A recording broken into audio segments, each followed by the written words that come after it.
Hello, hello. What's up tonight, everyone? Welcome, welcome, welcome. Uh-oh, Fish is still up. Alright, Fish is down. What's going on tonight, everyone? How goes it? Welcome, welcome, welcome. What's up, Rolsey? Crimson Rum. Oh my goodness.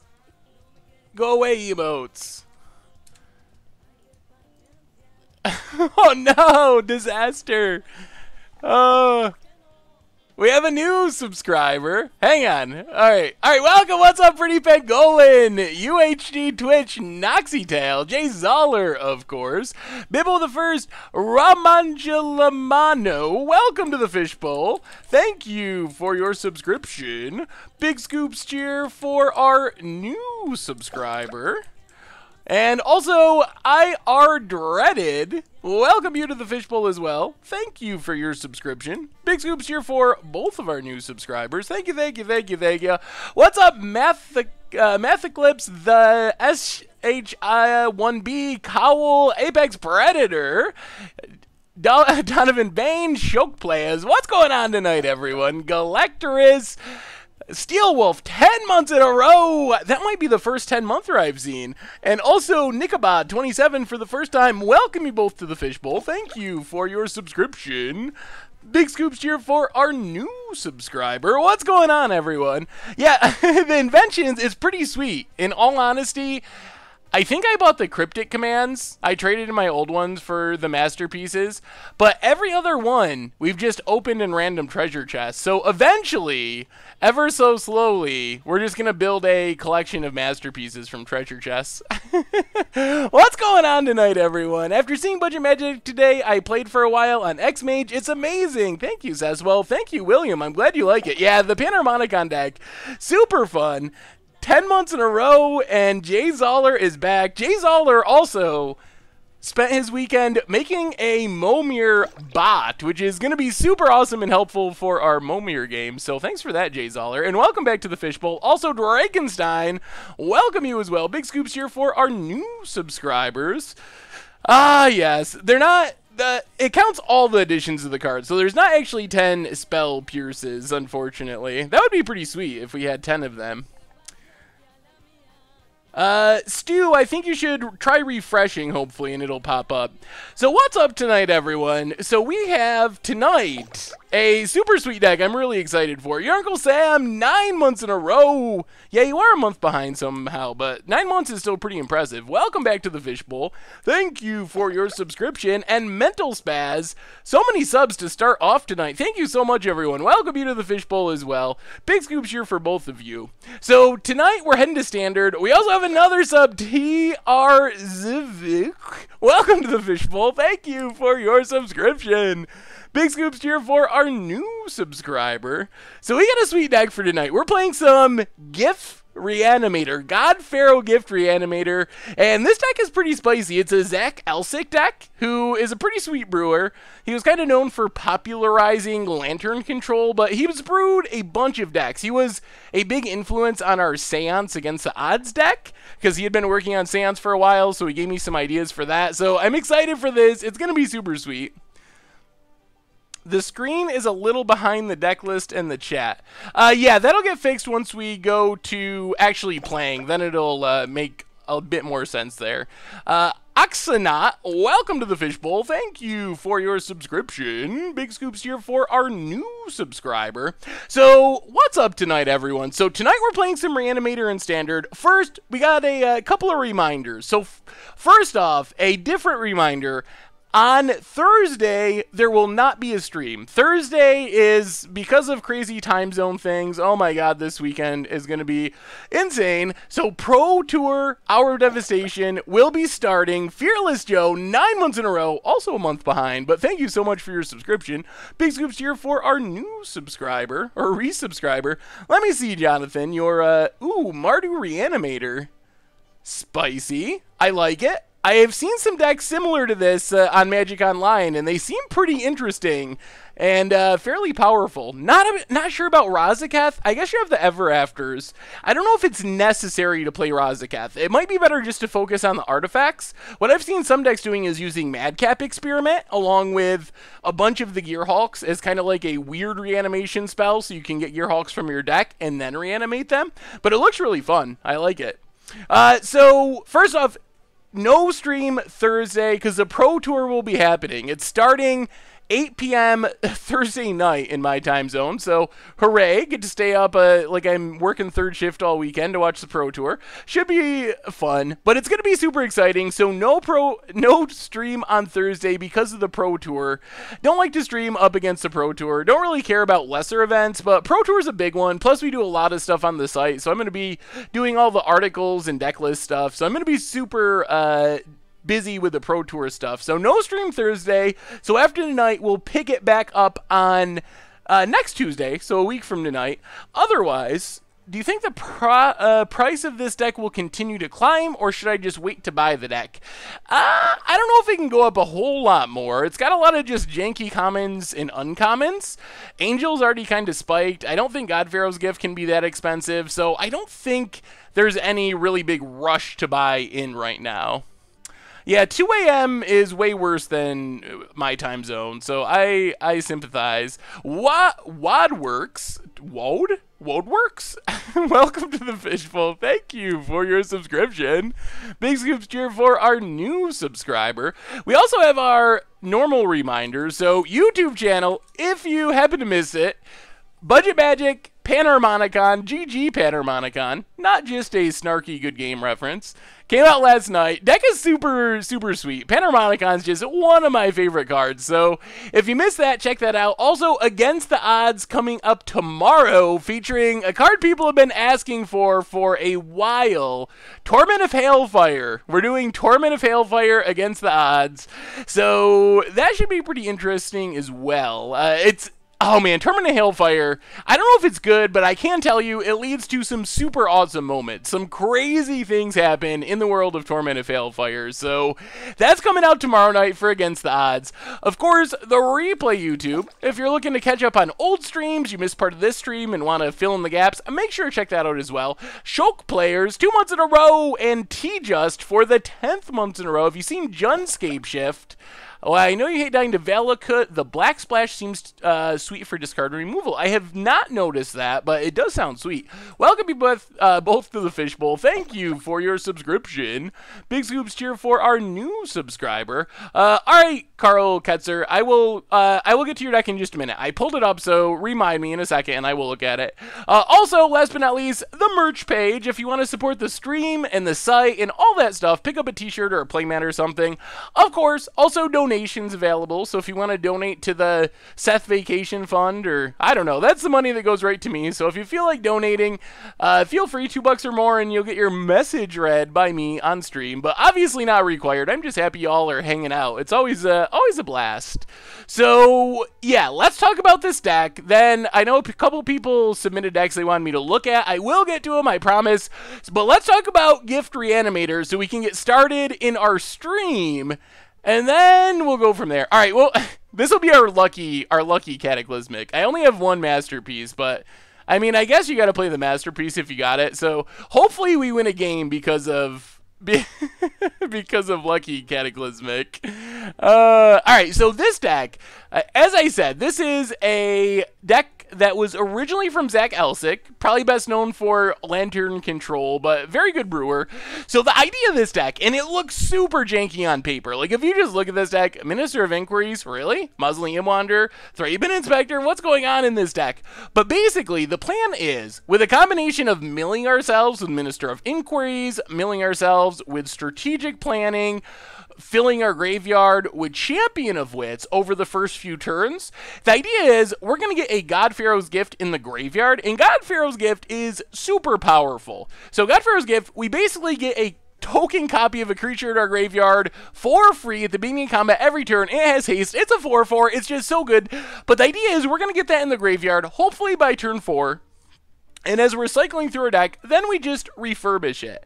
If that doesn't work, we can just stack our graveyard with random creatures, our Mausoleum Wanderers, our Thraben Inspectors, our Gearhulks, our Angels of Invention, and then use Gate to the Afterlife, which we can tutor out God-Pharaoh's Gift directly onto the battlefield from basically anywhere if we have 6 creatures in our graveyard. So basically, we're trying to get God-Pharaoh's Gift on the battlefield as fast as possible, and then everything goes super insane. Probably the most powerful thing we do is just get back Angel of Invention, which ends up being usually a 6/6 Flying Vigilance Lifelinker. So even if we're a little bit behind, it's just like ultra hasty Baneslayer Angel. Gets us right back into the game.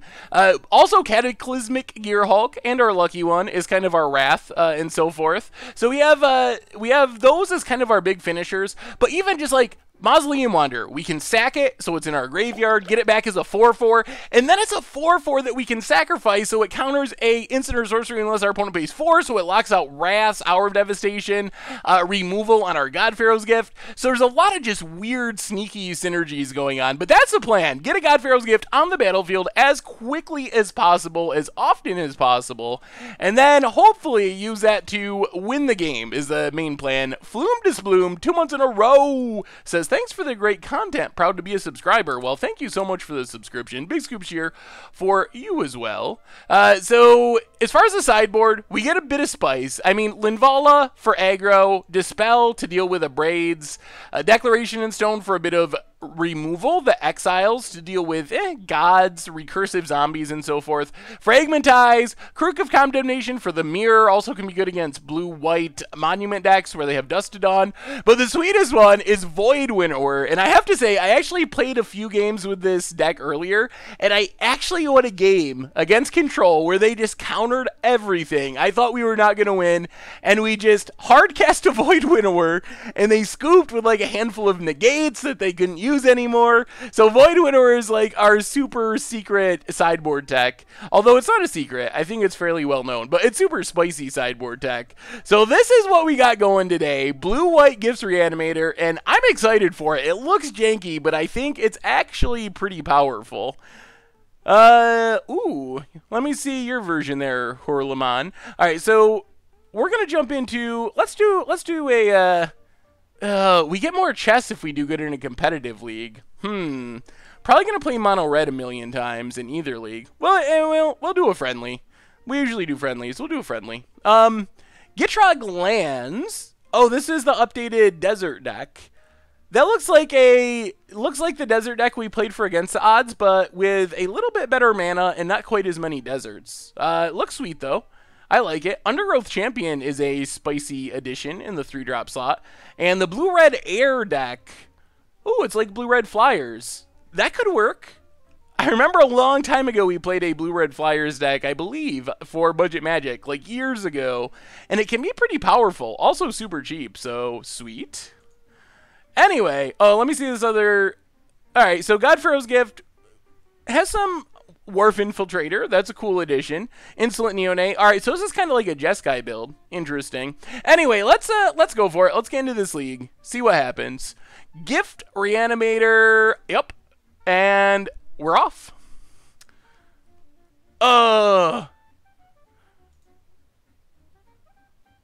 Wait, I should... Does anyone know if this works? What happens? What if I do drop? Do I lose my money? I thought they said if you haven't played, you can get out of it. What are the chances that this actually works and I don't lose my 80 play points?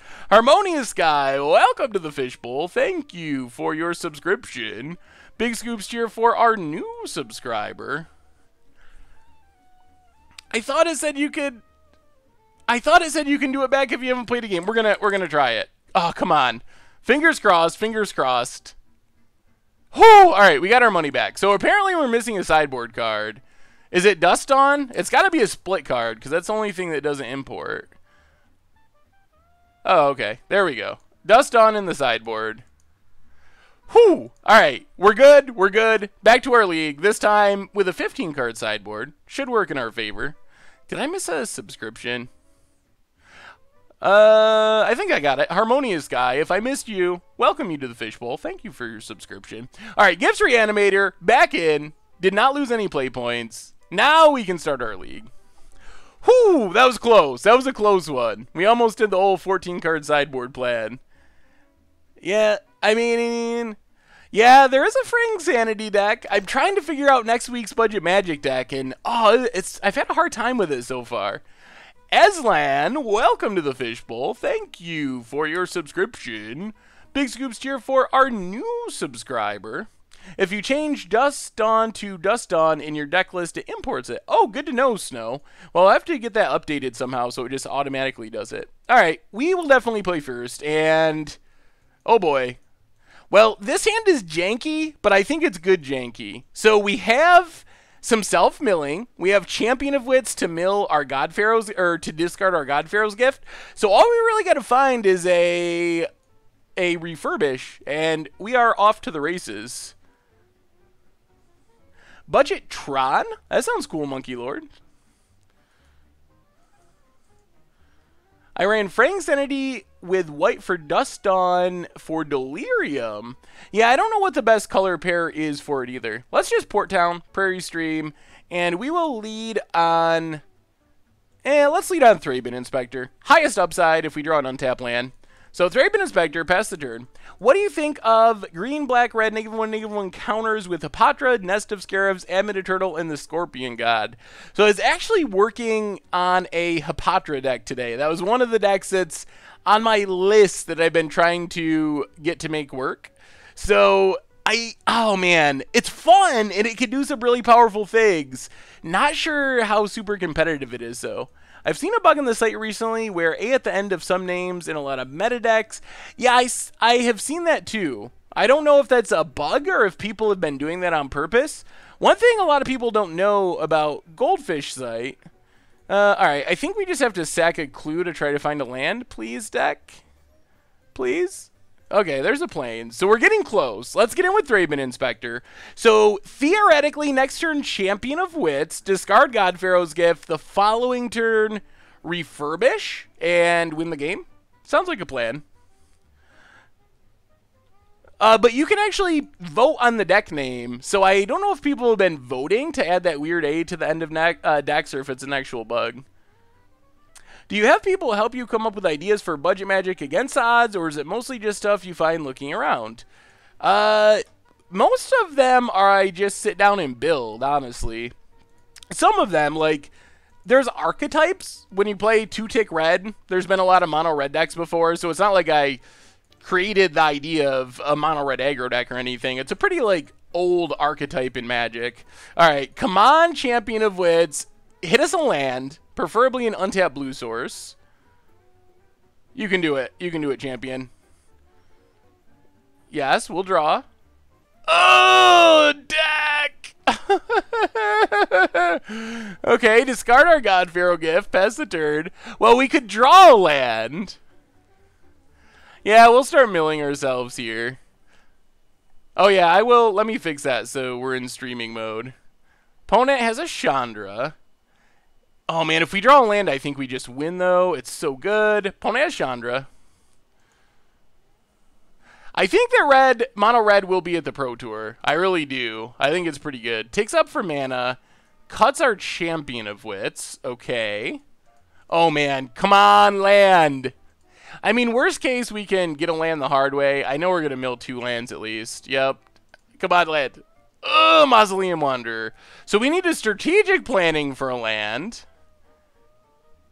There's a land. We will take Island. Play the Island. Play Mausoleum Wanderer. Play Mausoleum Wanderer. Pass the turn. Virma MX 5 months in a row. Can I get some copies of Crucible of the Spirit Dragon on MTGO? I actually don't think I have that many on Magic Online. But in paper, I could hook you up. What's my stance on X-Mage Cockatrice? I should start by saying I don't know the legalities of it. I assume that it's some sort of like trademark infringement or something. I think the schedule is down below Vance Attack, but it's basically Tuesday and Thursday evenings. Tuesday at 7, Thursday at 6. Gabarino, welcome to the Fishbowl. Thank you for your subscription. Big scoops here for our new subscriber. Opponent gets Ronas, the Indomitable. Not as good as God-Pharaoh's Gift. How does your Fog deck fare in the new meta? Plan to bring it to FNM with some changes. Wondering of your thoughts of it right now. I think it's actually fairly good in the meta. If there's a lot of blue-red or Grixis control decks in your meta, it's probably worse. But I think in general, it's not in that bad of a spot. Geez, we're just playing on a whole different level than our opponent. I think we just block with a Thraben Inspector. We don't really mind having it in the graveyard. So this is where things just go super crazy. Our opponent, yeah, they're playing stuff. They're doing cute little things. We'll mill ourselves again. So they're like, I mean, this is a good start for their deck. Chandra and Ronas and Rogue Refiner. That's good stuff, but it does not compare to God-Pharaoh's Gift. So we will God-Pharaoh's Gift, get back, or refurbish, get back God-Pharaoh's Gift. Step 1, go to combat. Now we get to start reanimating stuff for free. So what are we getting? Cataclysmic doesn't seem that great. Probably just Mausoleum Wanderer, kill Chandra and have up a counter. That's probably our best bet for here. So get a Mausoleum Wanderer, kill Chandra. Our opponent shouldn't be able to actually kill us this turn. And then next turn, we can start getting back other stuff. So Chandra down. Pass the turn. Champion of Wits is better than Court Hussar for blue-white Emiria. Probably not. I'd still probably play Court Hussar. I really like that with Court Hussar in Sun Titan, you can keep getting it back because it dies over and over. Hey, what's up, Taylor Jones? We are reanimating some God-Pharaoh's Gifts today. Hey, welcome, M-Hoop. So as far as X-Mage and stuff, I don't know the legalities. I can definitely understand why people use it because it's a cheap, free alternative to other ways. Personally, when I've played it, I wasn't super impressed. But I think it could be better now than when I tried it, which was a long time ago. So I don't want to write it off completely. I think it can also be beneficial to, like, try a deck before you buy it type thing. Let's block this Long Tusk Cub, I think. Now we might have to Cataclysmic to clear the board. Angel of Invention. So what are our options? Champion, yeah, I think we just... Cataclysmic, sack everything except Mausoleum Wander. I think that's fine. That's probably our best bet. And then we can play this random stuff from our hand. So get back Cataclysmic Earhulk. Knock our opponent down to 1 creature. We will keep God-Pharaoh's Gift and Mausoleum Wanderer. Turkey Muffins, welcome to the Fishbowl. 6 months in a row. Thank you for your subscription. Big scoops here for our new subscriber. Should do ramen up on a budget. Ooh. Yeah, I think this is fine. God-Pharaoh's Gift, Mausoleum Wanderer. Yeah, that works. We have a new donation from Mike Alores. What's your thoughts on the fish tank that I've given... Wait. Uh-oh. Hang on. Hang on. I gotta look this up. I'm never fast enough. Oh, no. Did I just try to pass our turn? We better not attack here. We don't really want to die. So, play Thraben Inspector. Get a clue. Play Minister of Inquiries. Get some energy. Play Minister of Inquiries. And pass the turn. Alright, let me see this donation here.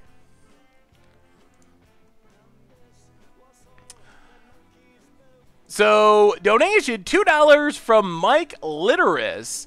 What are your thoughts on fish tanks? I've never given it much thought. I feel like Goldfish probably likes them. I did have a fish tank when I was a kid. I haven't had them in a long time. They're pretty cool, though. I'm down with the fish tanks. What's up, Daniel from Brazil?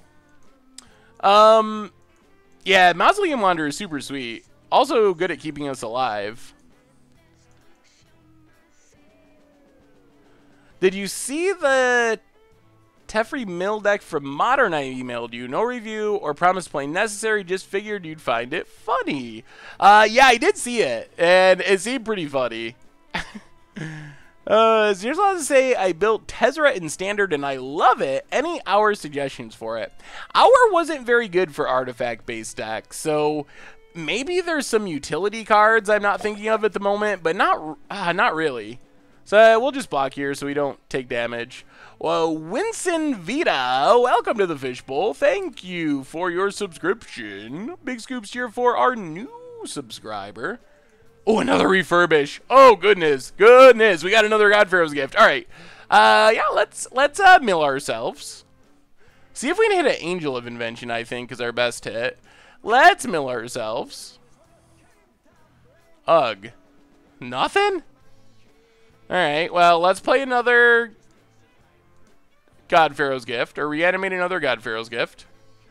Opponent can't counter because we got Mausoleum Wander. Go to combat. Oh, the beauty of this deck. Let's take a Champion of Wits. Yeah, we'll do some drawing and discarding. Get our Angel of Invention in the graveyard so we can reanimate it. Yes, please. We will draw 4. We will discard 2 Angels. Second trigger, Angel coming down. It's a 6/6 Baneslayer. Oh, this deck can do such crazy things. We'll put the counters on it. Yeah. 16, and our opponent scoops it up. That is exactly this is exactly what the deck is trying to do. Does this deck want Lone Rider in the 75? I don't think especially wants Lone Rider. I'm sorry about that, your Uncle Sam. Don't want to drive anyone insane. Yeah. So it looks janky, but then all of a sudden you're just like, hey, we win.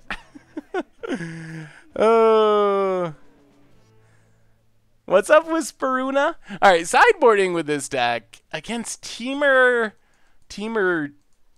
Energy. Cataclysmic seems pretty good. The only thing I'm really interested in here is Dispel. They're probably going to bring in, I would guess, a Braids. Yeah, I'm not sure on Void Winnower. Oh, man. The budget Magic loss was brutal. We timed out. Oh, we had the attack declared. And it would have made us 5-0. Officially 5-0. After a really hard-fought match. Oh, that was really sad. I very rarely time out when I'm not streaming. So I don't even know what happened. Like, that deck is kind of slow, but I don't know why we were so slow there. Dustodon. One thing I'm not sure about this deck is what you take out. That's my biggest thing. I know that Zach said he often sideboards out parts of the combo and isn't as reliant on the combo. Although, I don't know about the Minister of Inquiry's Mausoleum Wander beatdown plan. That doesn't seem all that encouraging either. So if we want to bring in 4 cards, or even like 2 Dispels, what do we cut? Oh, okay, that was probably it. Let me see. Dramatic Badger. Alright, we gotta cut stuff before I do anything else, or we're gonna run out of time. What do we cut? There's definitely some Seance similarities. God-Pharaoh's Gift is like a better Seance. I guess we can go down like... I don't even know. We're running out of time. The clock is ticking. Gate, Thraben. And maybe we can go down 1 Cataclysmic. Let's try it like that. I don't think we want to cut God-Pharaoh's Gift. Our deck is like very dependent on God-Pharaoh's Gift. Ooh. Gate.hand and a Minister. Alright.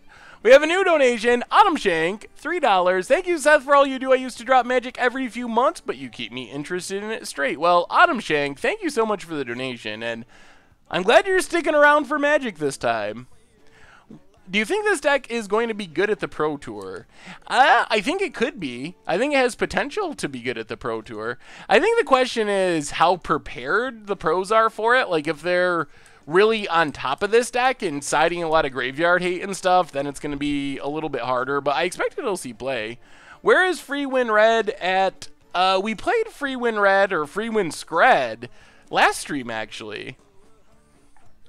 Opponent. Ether Hub. Why didn't you go for the combo and budget magic the last game? You had Displacer, Panarmageddon. It was probably time constraints. We were very low on time that game. Strategic planning. Well, let's play Irrigated Farmland. Pass the turn. Strategic planning's not a bad draw. It gets us an untapped land at least, hopefully.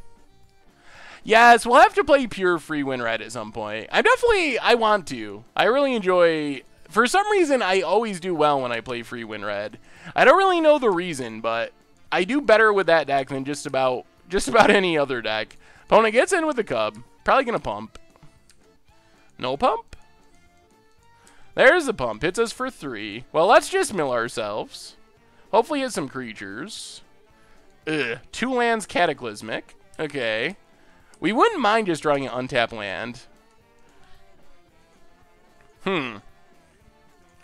Alright, well, play the Rivulet.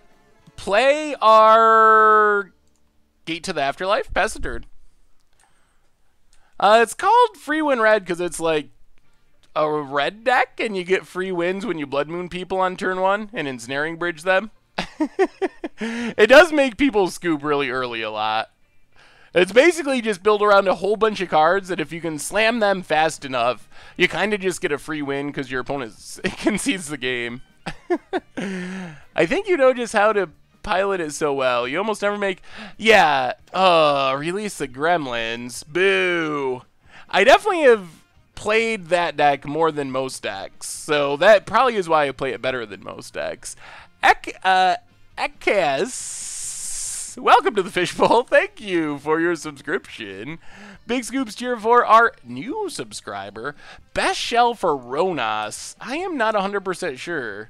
Oh man, this is actually bad. We're getting beat down. Are we even going to live long enough to Cataclysmic? That is not a guarantee. If our opponent has like Glorybringer, well, let's mill ourselves. Jeez, are we just going to die before we get to Cataclysmic? Dispel. Well, let's strategic planning. I think we have to take a land, play Prairie Stream, pass the turn, hope we live in Cataclysmic, and hope that works. This is not good. This is not a good situation at all. Opponent has another Long Tusk Cub. Goes to combat. They could be leaving up a negate too, and we can't dispel.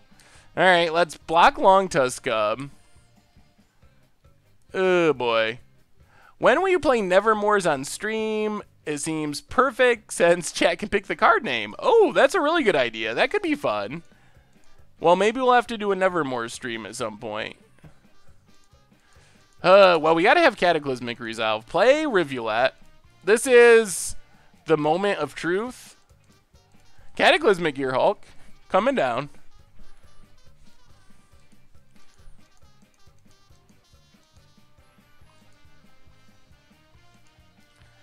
And that's the game. Yikes. That was not ideal. That's not what we were hoping for. Do I know anything about Tomer's stream? Not really. I know Tomer streams like semi-randomly. The cheer emote is missing tonight? No. Oh, you're right. What happened to the cheer emote? Huh. Tomer streams at Budget Commander is his stream name. I think we just run it back and trust that being on the play will be good enough. I don't know about this Dust to Dawn. Is that really better than just having another Cataclysmic? I'm not sure it is.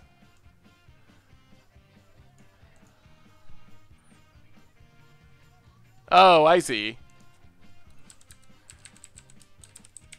Oh, I'm just typing it wrong. That makes more sense. Hey, it's working again. I'm just gonna go back up the Cataclysmic. and try it like that.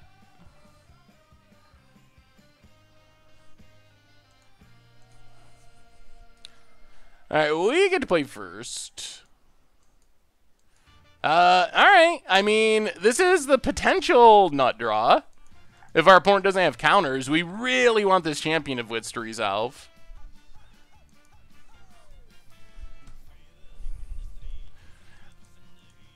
So, I mean, yeah. Champion, discard God-Pharaoh's Gift. Hopefully win. Yeah, Champions of God-Pharaoh's Gift seem like they were a couple of the most underrated cards from Hour of Devastation. Blue-green ramp. Let me see. Dramatic Badger. Ooh. That looks pretty sweet.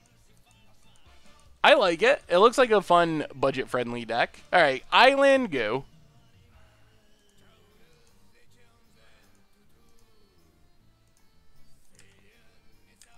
See what our opponent has. With Jake Styles not doing Pauper anymore, is there any chance that I will play it once in a while? I mean, there's always a chance. I don't know how, how often it'll happen. I don't really play too much Pauper. Da Magic Badger? Dramatic, Da Magic. Pretty close. Champion's still pretty good, even in its current form. Cataclysmic, well, that could be good eventually. The question's going to be, do we get censored here? If we don't get censored, it seems pretty likely that we can win. Alright, not getting censored. It's a Long Tusk Cub. Another, oh, we got to hit a land. We got to hit a land here. Champion of Wits. Draw 2. Discard, oh my goodness! Discard God-Pharaoh's Gift and Cataclysmic. Oh no! If we don't draw a land. Yeah, this is a mechanical keyboard. I probably should switch it back for streaming. I didn't realize that it got picked up. Opponent, Ether Hub, gets some energy. Goes attacking. Well, we're gonna block. Oh, look at this hand! Oh, if we don't draw a land, it's the saddest. It's the saddest of the sad. Opponent passes. Play Champion of Wits. Gonna get countered. Oh, okay. Land. We need a land. Alright, there's a land. Discard Angel. We're gonna discard Minister. We're just all in. We're all in on Refurbish. Refurbish every day, all day. Opponent kills our champion. So hopefully our opponent just taps out for something and we refurbish and win. The nice thing is, even if they kill our God-Pharaoh's Gift, at least we can always get back a Cataclysmic and hopefully go that way. Opponent has Servant of the Conduit. Yup. Leaving up mana. How many counters can they possibly have? I did get a chance to look at it. It looks sweet. It's really hard to break down commander decks because they're so big during stream, but it looks sweet. Opponent gets in, down to 15. Oh, man. Come on, resolve. Minister of Inquiries. Well, refurbish on... Maybe we just go Cataclysmic. God-Pharaoh's Gift gets blown out by a Braid. Let's go Cataclysmic. Negate. Okay. Oh, man. No. Are we going to lose to this? Tireless Tracker. If they have more counters. Oh, my goodness. Slop Chop Ninja. Welcome to the Fishbowl. Thank you for your subscription. Big Scoops cheer for our new subscriber. Opponent gets in for 6. Down to 9. I mean, we're just dead if they have something? Oh my god. Cataclysmic?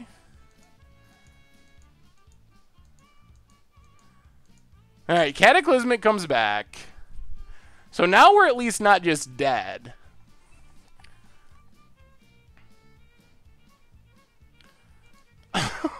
No! Oh my goodness. Well, they did have the artifact removal. So we could very well just be dead. Alright, pass the turn. See what our opponent has. What do you got, opponent? They need 4 more energy. Oh, there's 2 energy. No, if they top deck their way into lethal here, I'm going to be so depressed. Sacks the clue. Plays a tap land. Pumps a cub. They could still have an answer. Pumps a cub.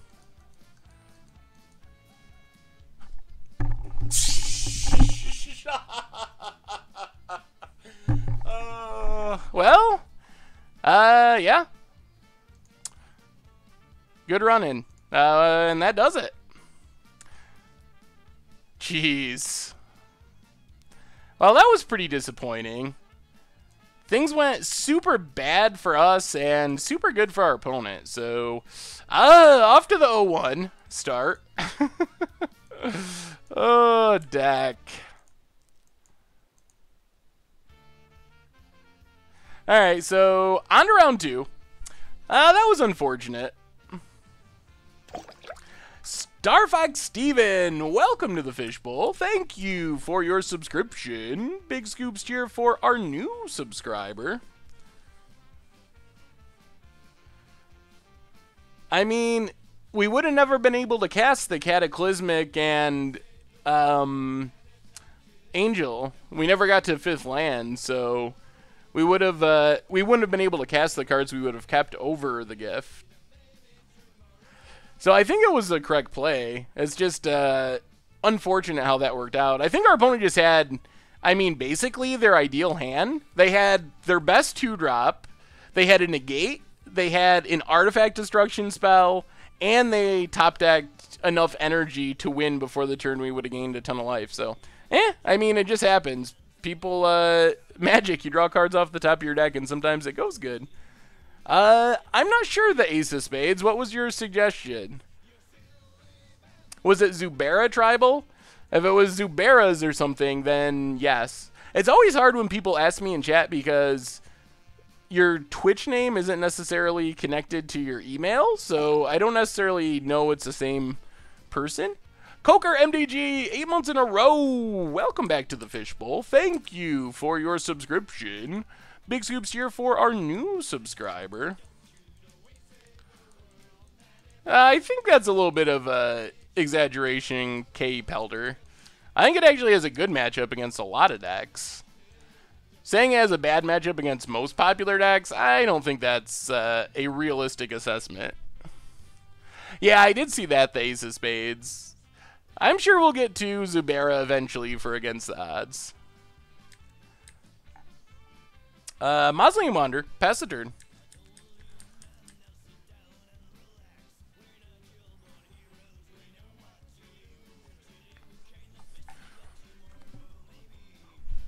Opponent.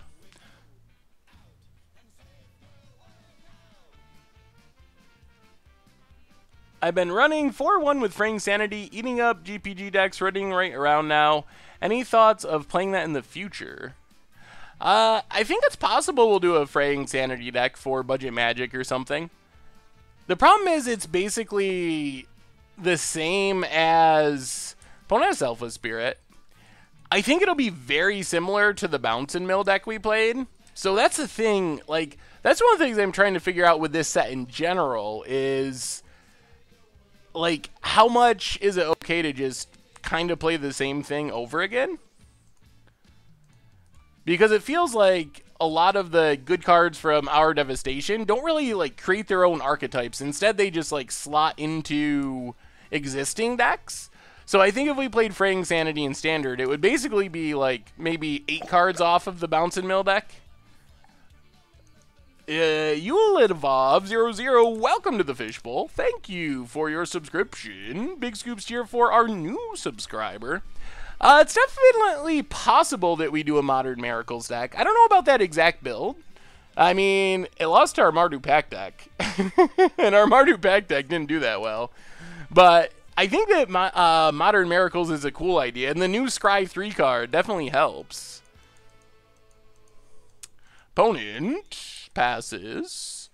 We get a land, so let's just strategic planning. See what we get in our graveyard.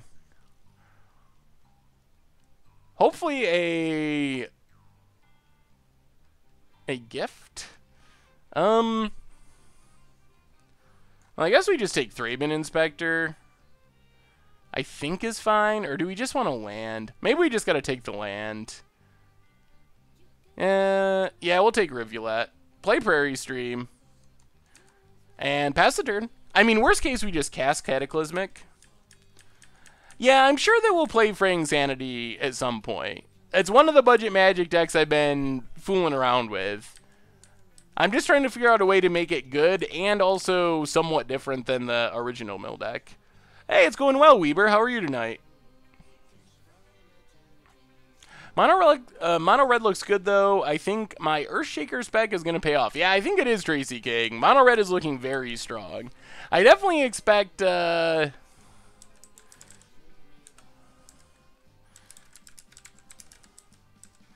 definitely expect it to show up at the Pro Tour.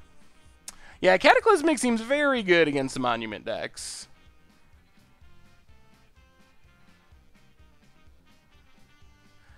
I keep thinking Gifts Ungiven isn't in Standard. Yeah, it sounds the same, the deck name, but it's not the same gifts. Opponent gets in. Alright, we'll take 2 from Bygone. Our opponent might just have to leave up Spell Queller in fear of Refurbish. Plays a Plains. Ooh, okay. Another Bygone Bishop.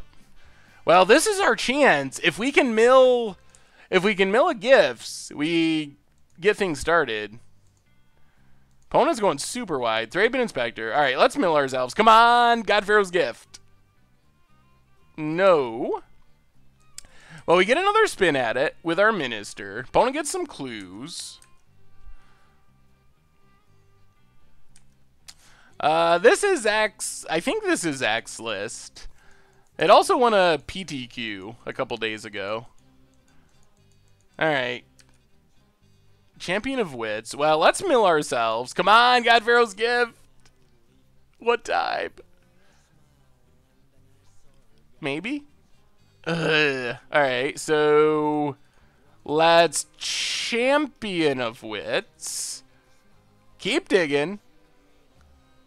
We really wanted to use that window while our opponent was tapped out. Now they're going to be able to potentially leave up a counter, which is definitely a problem.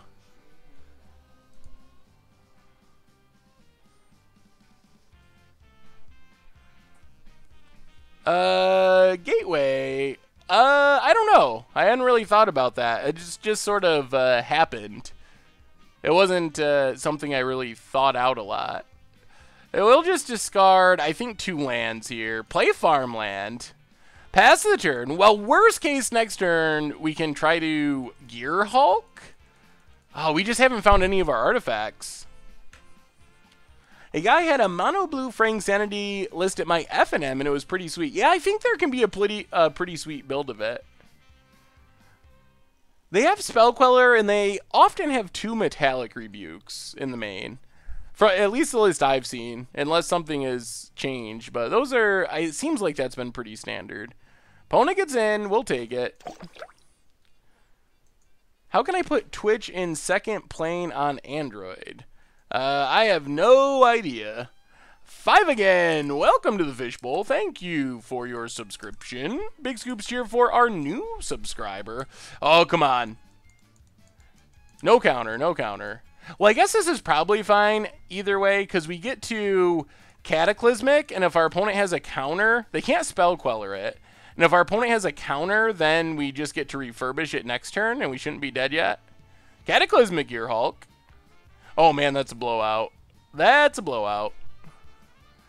What's up, Get Bickler? I hope that you play Blue-Red Riddle Form deck. I'm running...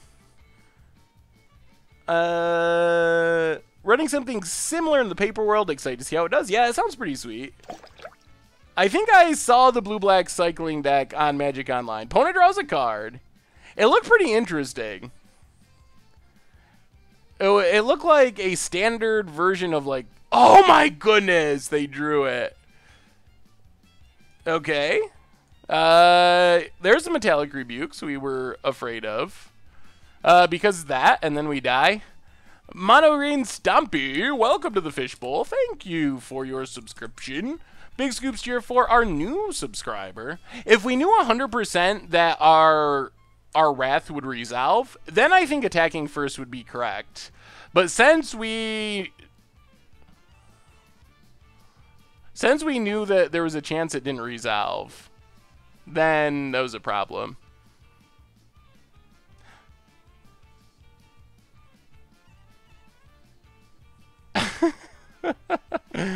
Yeah, I guess we could have sacked Wanderer. I was busy rambling about stuff with the chat. My bad.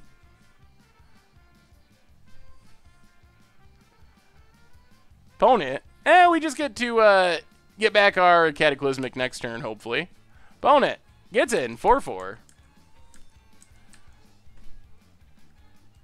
There's a Westville Abbey.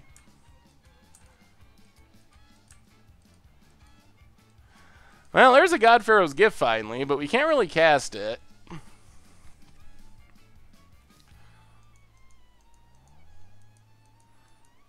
What do I think about a Fraying Sanity Fog deck?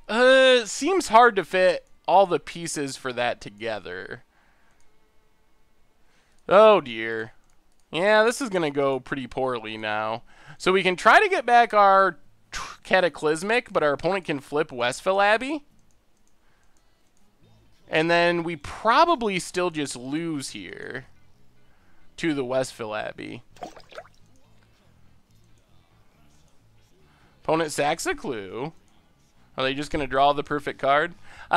Dragon Espers, welcome to the Fishbowl. Thank you for your subscription. Big scoops here for our new subscriber.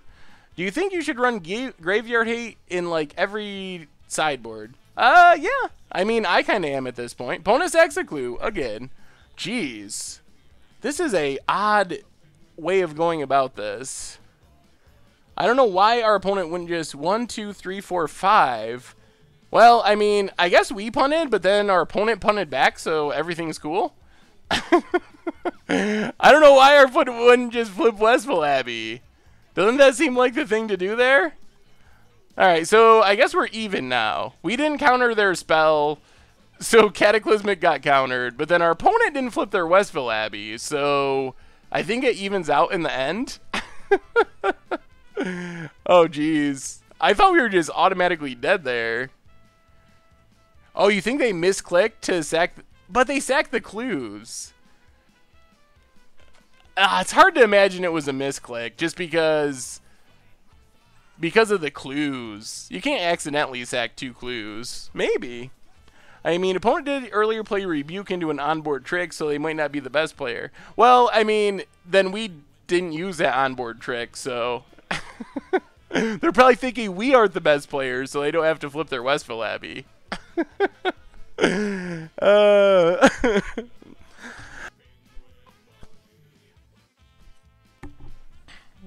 an untapped land could be sweet.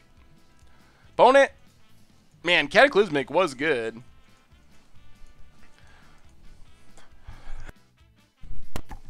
Opponent gets in with Bygone Bishop. This deck is a lot worse without Monument.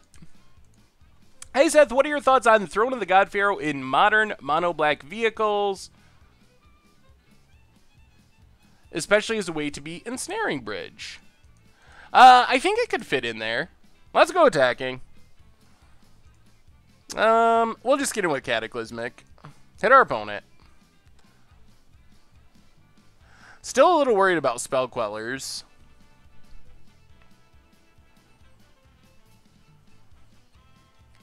Yeah, the token sticks around. That's what makes it so good. Thraben Inspector. Alright, resolves. We're going to sack the clue right away in case we draw a land. So sack the clue. It could be like a tap land. Ooh, refurbish. With 0 targets. Alright, pass the turn. Oh man, now things are really questionable. Opponent sacks the clue.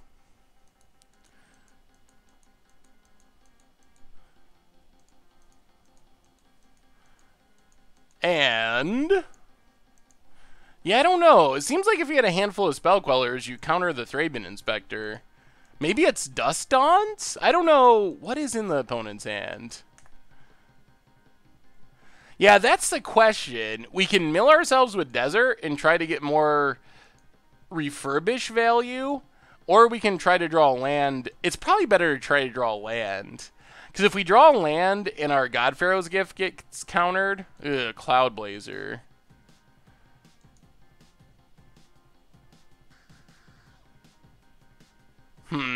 Jeez. Port Town, tapped. Oh, boy. Oh, this is a hard choice. This is Gift Reanimator, basically trying to reanimate God-Pharaoh gift. So we can mill ourselves to try to get refurbish value, but if we do that, then we definitely can't cast God-Pharaoh's gift. We can... They are leaving up 2 clues, so they could be leaving up a Metallic Rebuke. But we have Mausoleum Wanderer. Jeez. We have 2 God-Pharaoh's gifts in our deck. 1, 2, 3, 4. 1, 2, 3, 4. If we hit our other artifact, we'd have to draw a land to be able to activate it. The problem is if we mill and draw a land, then things go really badly.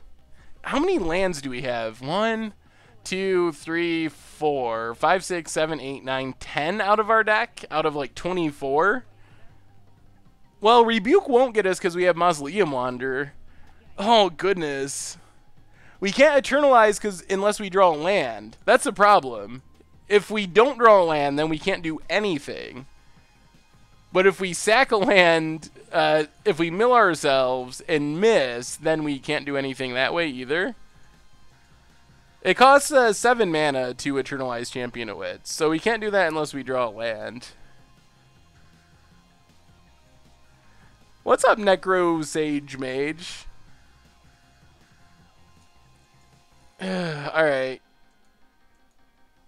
It's a Mausoleum Wanderer. That's not very helpful. Well, let's get in with Cataclysmic. Now we're probably going to have to just... Oh, man. Now I think we just lose. Get in with Cataclysmic here, Hulk.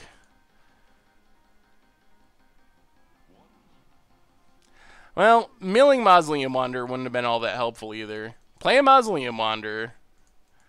Now we probably... Oh, jeez. We're kind of in the same position. The problem is we're to the point where... If we don't hit something soon, we're just going to lose. Like, we're running out of time.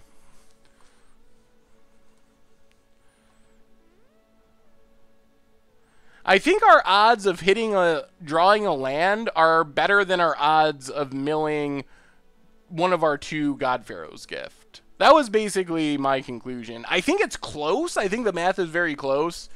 But without actually pulling out the calculator and doing all that, I think that the odds are in favor of doing it that way. The other consideration is the tap lands are also a problem.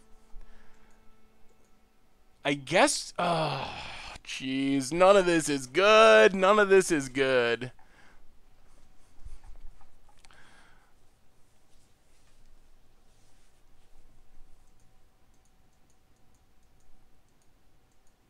See you later, Connor.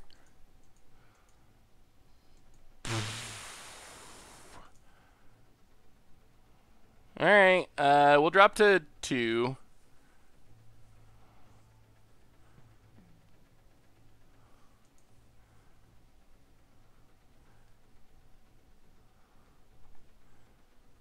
Yeah, Sun Scourge could be pretty good in this deck, I think. Phone has Militia Captain. Gets a clue.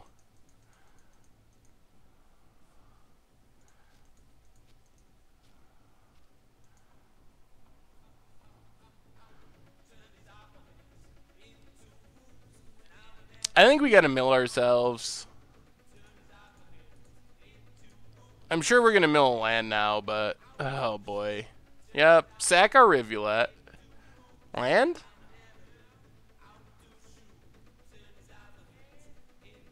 Well, we weren't going to draw a land. We mill a Gate to the Afterlife, but we need a land to be able to use it. And that's the game. Well, I guess it's not literally the game. We can potentially chump and go to 1 if our opponent has nothing. So let's get back Gate to the Afterlife, or attempt to. We're dead to Spell Queller, but we're dead to Spell Queller anyway. And there's Spell Queller. Alright. Fair enough.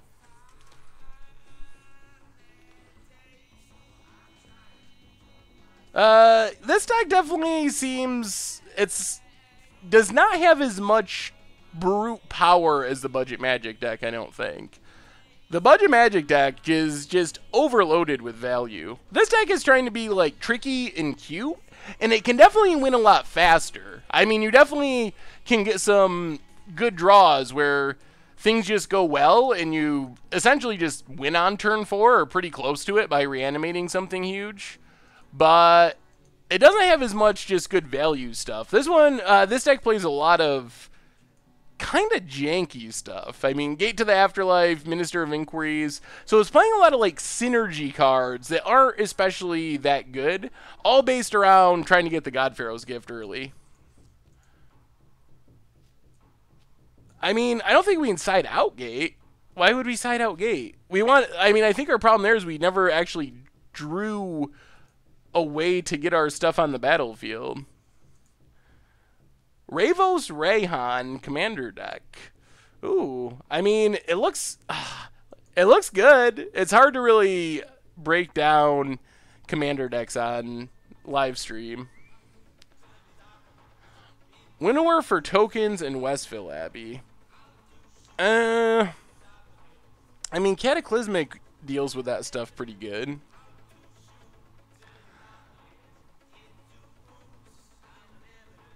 Have you tried a good Odric deck in Standard yet? I have not played an Odric deck in Standard. Declaration Stone could be good in this matchup. It gets rid of all the tokens. I mean, I think if our worry is tokens and also Ormondal, then Declaration in Stone is probably just a better way of going about that.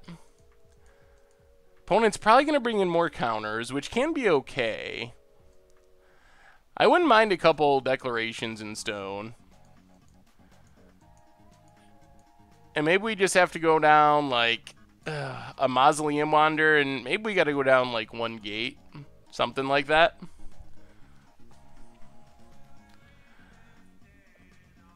The blue-black Cycling Gifts deck is insane. It sounds pretty interesting. We get to play... deck! Alright, 0-lander. Into questionable 2-lander. God-Pharaoh's Gift. Gotta go to the bottom, even though it's good, because we need land. So play a Plains, pass the turn. Yeah, I don't think this spell actually deals with enough stuff that we need it to, unfortunately. A zombie sub-theme. Zombie sub-theme would be interesting. What would you be thinking as far as zombies? Well, strategic planning hopefully gets us to a land. So that's not bad. Unfortunately, they're all tapped lands. I guess Port Town has the highest odds of coming into play untapped. Pass the turn. Did we play against this deck last week? I don't think so. We played against a... We did play against a God-Pharaoh's Gift, like Gearhulk Reanimator deck on Against the Odds, but it was quite a bit different than this deck. Opponent gets in with Raven Inspector. And hopefully they just pass and leave up a counter, because we can't cast anything anyway, because all we got is tap lands. Alright, well, play Mausoleum Wander. Ping ourselves down to 17. The painful Rivulet. Pass the turn. Have you ever killed a Queller with a counter under it with a counter on the stack? Ooh. I don't know. It sounds pretty sweet. I don't know if I actually have, though. Opponent sacks a clue. I was wondering what you think of this Pia's Eggs deck in Standard. Ooh. looks really fun. It looks really unique and interesting. I would try it.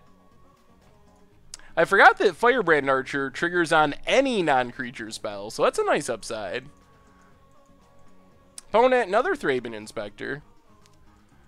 I'm pretty sure our opponent's leaving up a counter. Alright, play the island. Play Champion of Wits. We really want to mill something good. Like a God-Pharaoh's Gift. Although one is at the bottom of our deck, we know that. Yeah, we'll draw 2. Discard.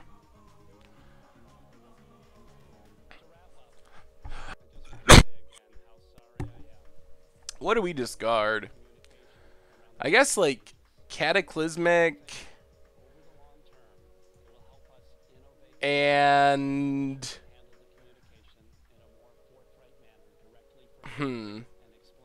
maybe one Refurbish? Yeah, let's do that. Play Thraben Inspector. And pass a turn.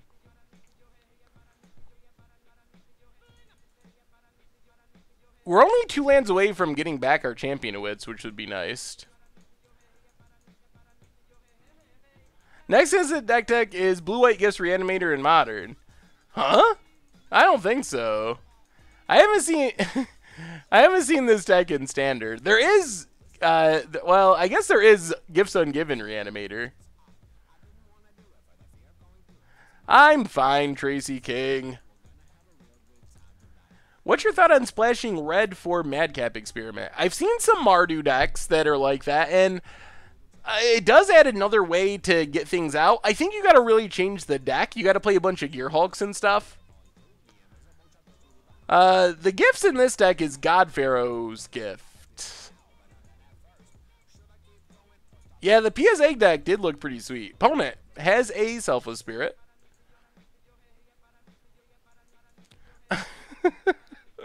I guess that's true, Tracy King. I can't argue with that logic. What's up, Stu? Yeah, the deck is interesting. I can lose with it all the time, so it's got that going for it. Well, let's play... Actually, let's get in with Champion of Wits.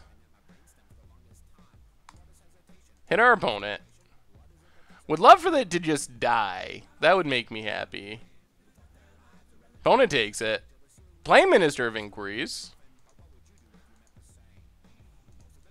We have, like, way less cards in hand than our opponent. Play Prairie Stream. Pass the turn.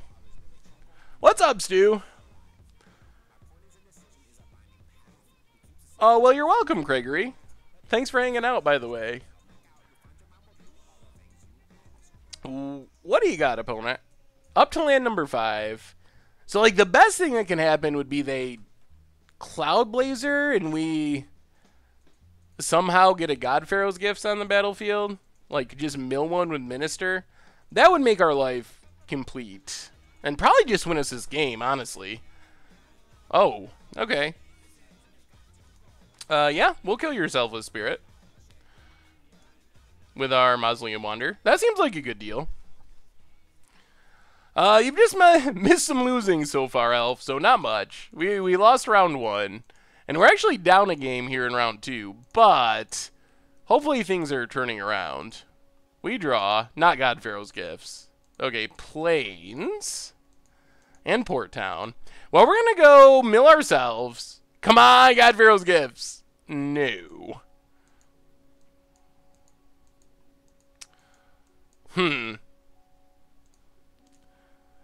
Okay, well, do we just refurbish a Gear Hulk?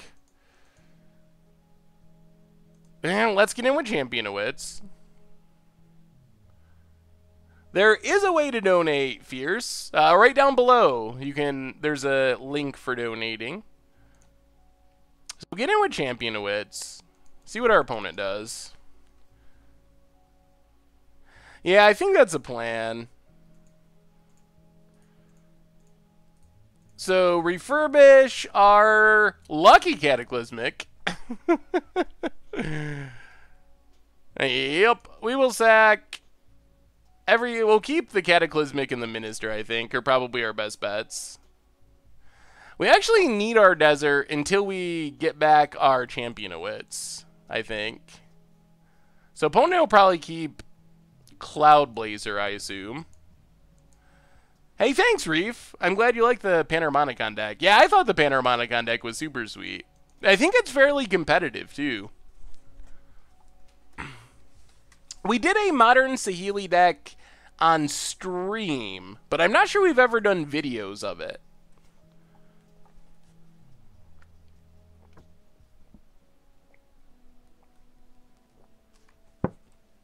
Would Fortune's Favor be a good addition to the deck? So Fortune's Favor kind of fits the theme of the deck, but I'm not sure that it really improves the deck in any meaningful way compared to the creatures that we'd have to take out to make it work. So, I don't know if I would actually go that direction. Opponent gets in. 4-2. Down to 14. Ooh, 10th at a PTQ. Nice. What do you got, opponent? Another Cloud Blazer? Angel of Sanctions. Okay. Well, we're to the point where we could just cast a God-Pharaoh's Gift if we drew one. That would be good. God-Pharaoh's Gift? Well, we get another spin. Come on. One time. God-Pharaoh's Gift. Alright, Play of Blades.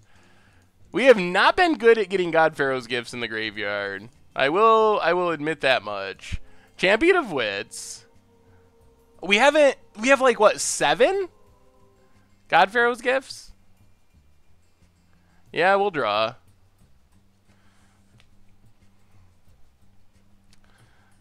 Hmm. 1, 2, 3, 4. We only have a tap land, unfortunately, for next turn.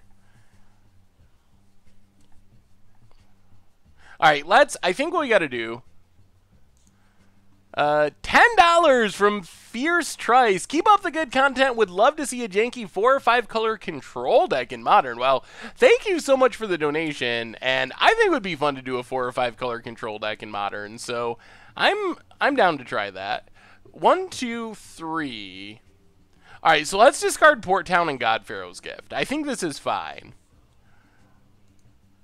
So, in theory, next turn we should be able to get down a God-Pharaoh's Gift. We can gate to the Afterlife. If our opponent stops that, we can refurbish. Unfortunately, we don't have an Angel to get back. We're going to be getting back, like, kind of not great stuff. Mausoleum Wanderer, probably. Play Affinity on stream. I guess that's a thing that could happen.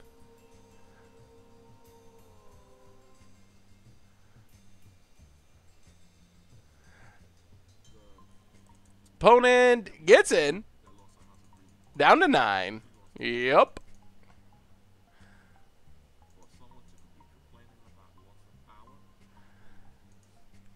We'll take it.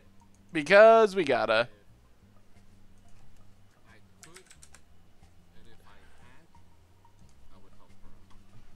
So down to 9. This is Zach Elsick's list. I think that the Mana Source might have done a deck tech about it, but Zach Elsick is the one who either created it or popularized it. But yeah, I think that the Mana Source did do a deck tech about it. Alright. Well, hopefully something good happens here. God-Pharaoh's Gift. There they all are, after not fighting any forever. So I guess we gate to the Afterlife, see what our opponent does. I'm expecting Spell Queller and then we lose. That gives them a lethal amount of power in the air. I don't know, I'm liking the blue-black cycling version more. Interesting. So opponent has negate. Do they just have mono ways to stop this? Refurbish? Do you have a spell queller?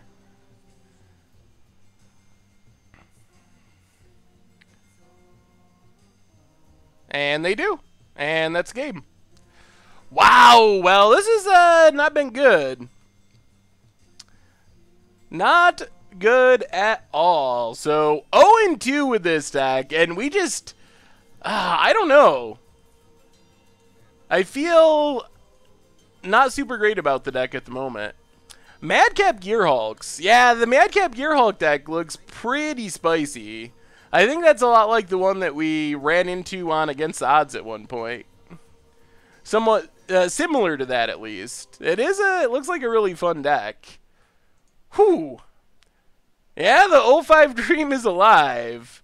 So, alright, we are gotta take a quick 30-second break. We'll be right back with round number 3.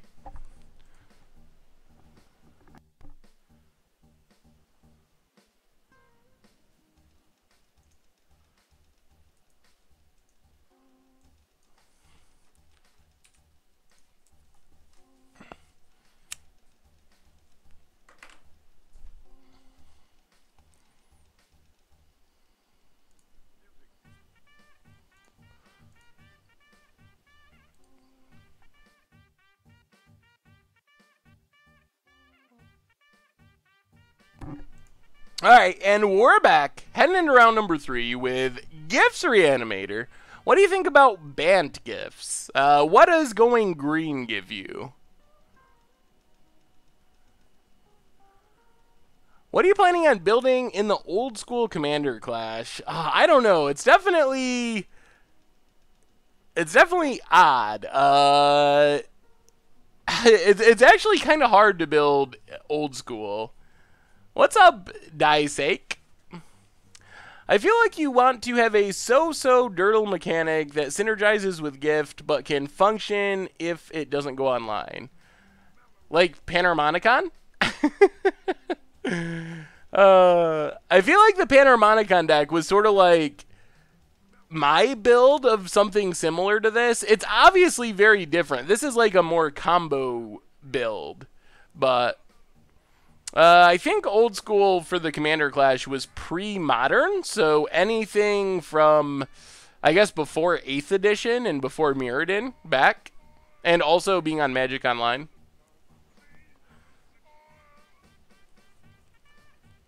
Alright, we have an opponent for round 3.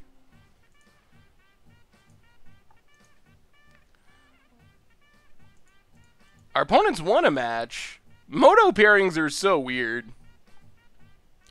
You almost never play someone with the same record as you.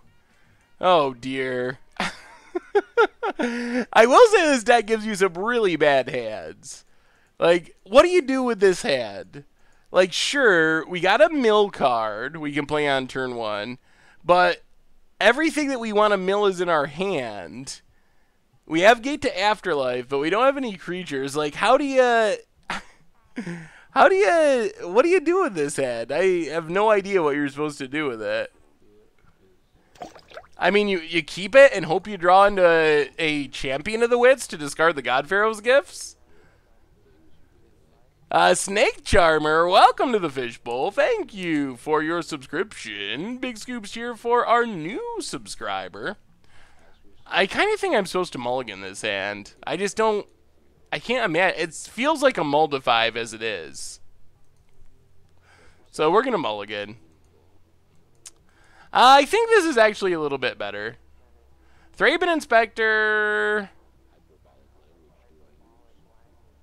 I think we'll put it to the bottom.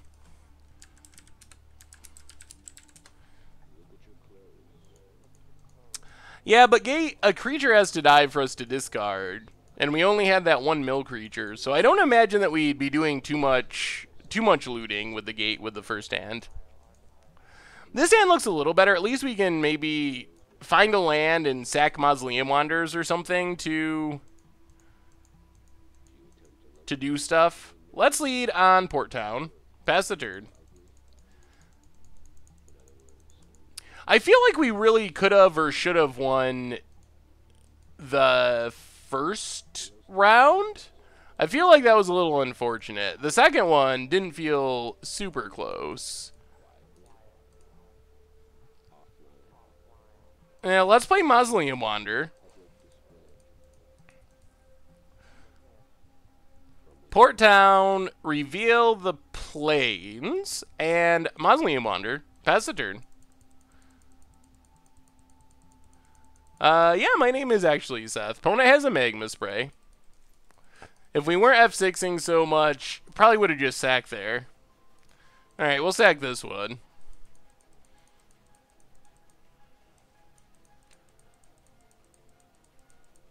Thought you should have topped Thraben Inspector. Can you explain why you bottomed it? I felt like there was a... I felt like we needed to draw land, I think, was the main consideration. Strategic planning. I guess we take more strategic plannings. Play Prairie Stream, pass the turn.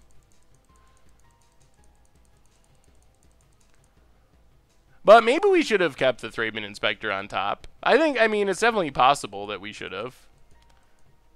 Opponent. Bristling Hydra. Alright.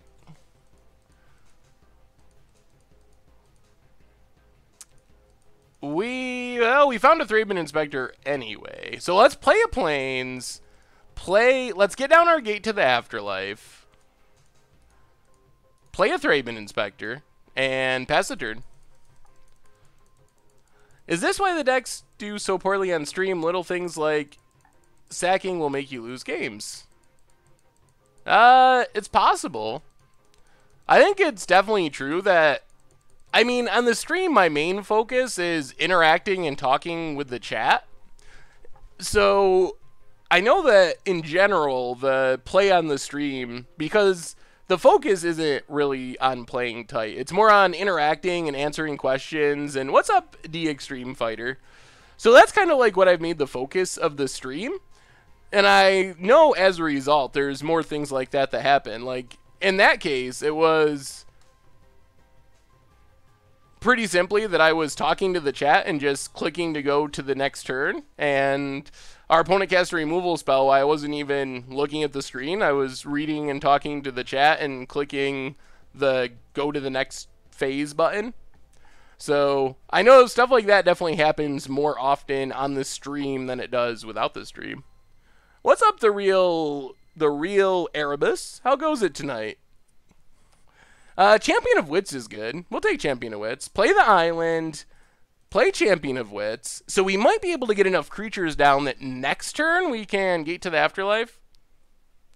1, 2, 3, 4, 5. So we need one more creature to get our God-Pharaoh's gift out.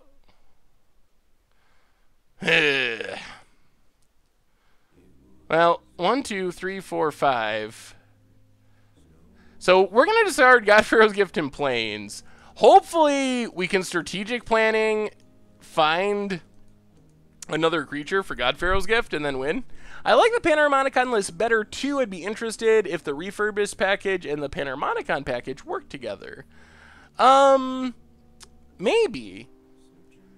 I think it's possible that you could be refurbishing Panharmonicons. Alright, there's a creature. So Pitch Minister.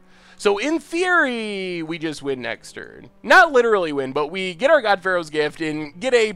Oh my goodness.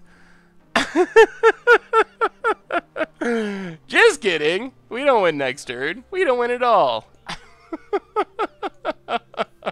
Oh boy. Oh boy. It's the nightmare. It's the nightmare stream.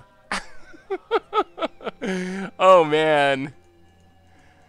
Oh boy. So what do we do now? Strategic planning, I guess?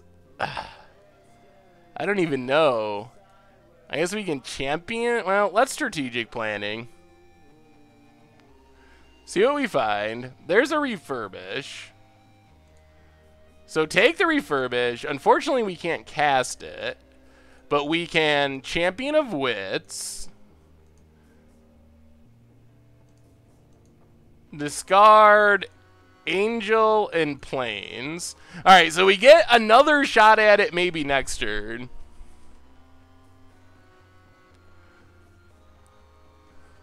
I mean, Abrade is definitely a concern. Abrade is a card that's very good against this deck. But I don't think Abrade by itself means you just can't win. Here comes Lumbering Falls for our opponent.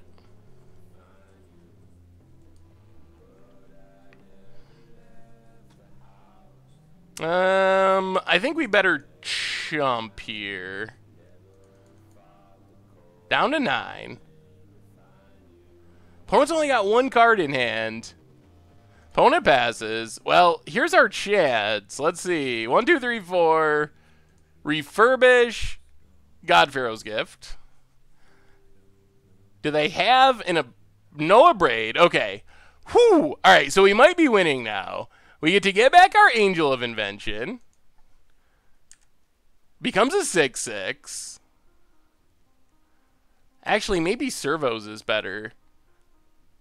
Yeah, let's get the Servos for chump blocking. And we still get to kill Chandra? I think, okay. Whew. It feels like we might have turned the corner at the last second. Play Minister of Inquiries, pass the turn. Jay Zoller was around. I don't know if he is right this second or not. Yeah, you can still get it back from the graveyard, even if it gets killed. Hour of Devastation, at least, well, I guess they would get to keep their Bristling Hydra. But even at this point, if they can't kill God-Pharaoh's Gift, even Hour of Devastation wouldn't really do it. They really got to kill God-Pharaoh's Gift. Supreme Will, going digging.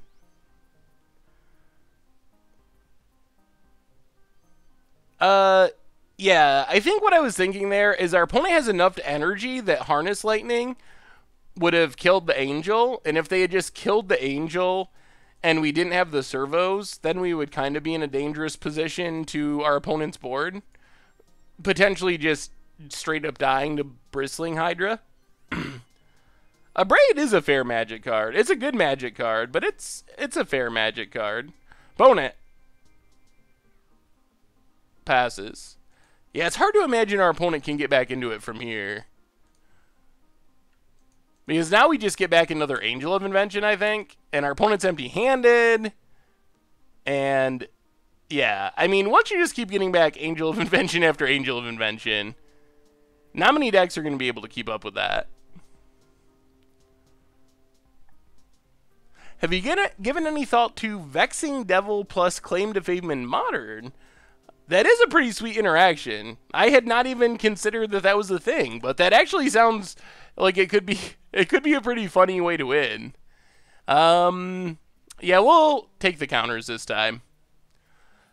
Oh man, Angel is so sweet off God-Pharaoh's Gift. So now we are just, I mean, I think the game's just over. Opponent scoops it up, but we would have been hitting for a lot of damage in the air. Do you have Solemnity in the sideboard? We do not have Solemnity in the sideboard of this deck. I think it really depends on the meta. I think Solemnity is very good if energy is heavily played. It would be good in this matchup. I'm just not exactly sure with the meta where there's like a lot of blue-red control or Grixis control. There's a lot of the blue-white monument deck.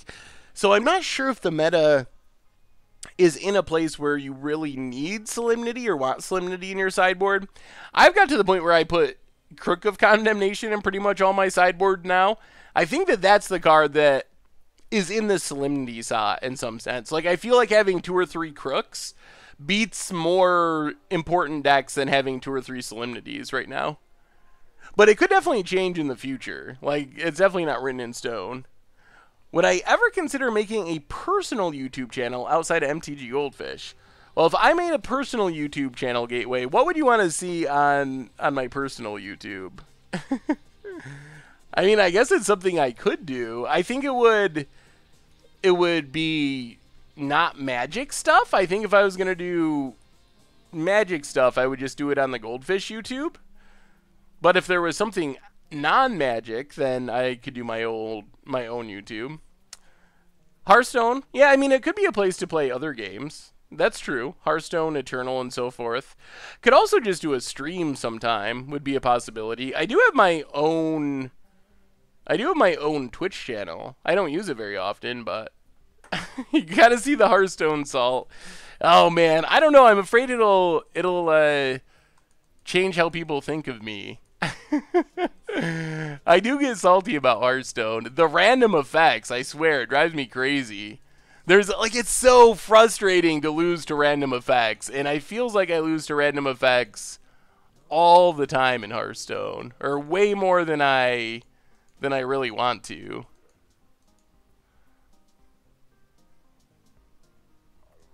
Alright, let's try it like that. Seth for Prez 2020. Oh, I do not want to run for president. No thank you. Deck. Okay. Well, we're like a land short from this hand being keepable, so we're gonna ship it. Alright. Irrigated farmland.hand. Definitely keep the plains. Having untapped land is actually kind of helpful here. So, player farmland, pass the turn.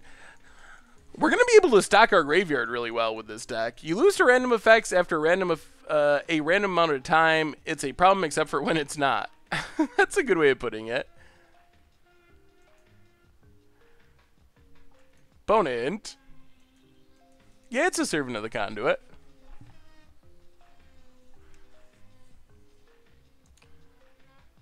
We get another plains. Let's just start on strategic planning. See what we hit. I think Thraben Inspector is fine. Pass the turn. Yeah, the Minister is for self-milling. I don't think I've ever targeted the opponent with Minister in this deck. It's definitely about turning it on ourselves. There's an Ether Hub for our opponent. Man, if I was president, I would abolish the reserve list.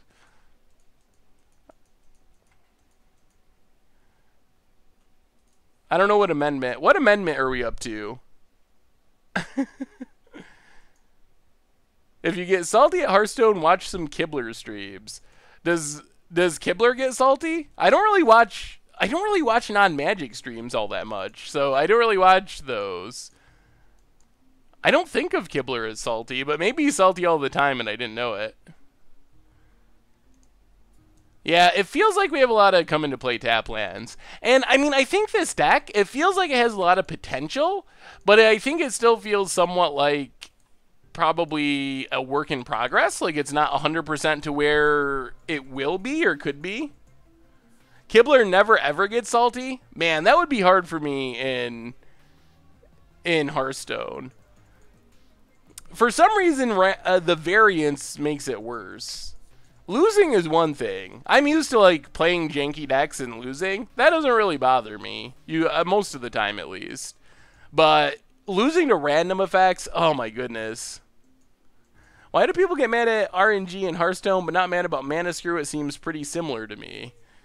I feel like the RNG in Hearthstone is more prevalent than Mana Screw.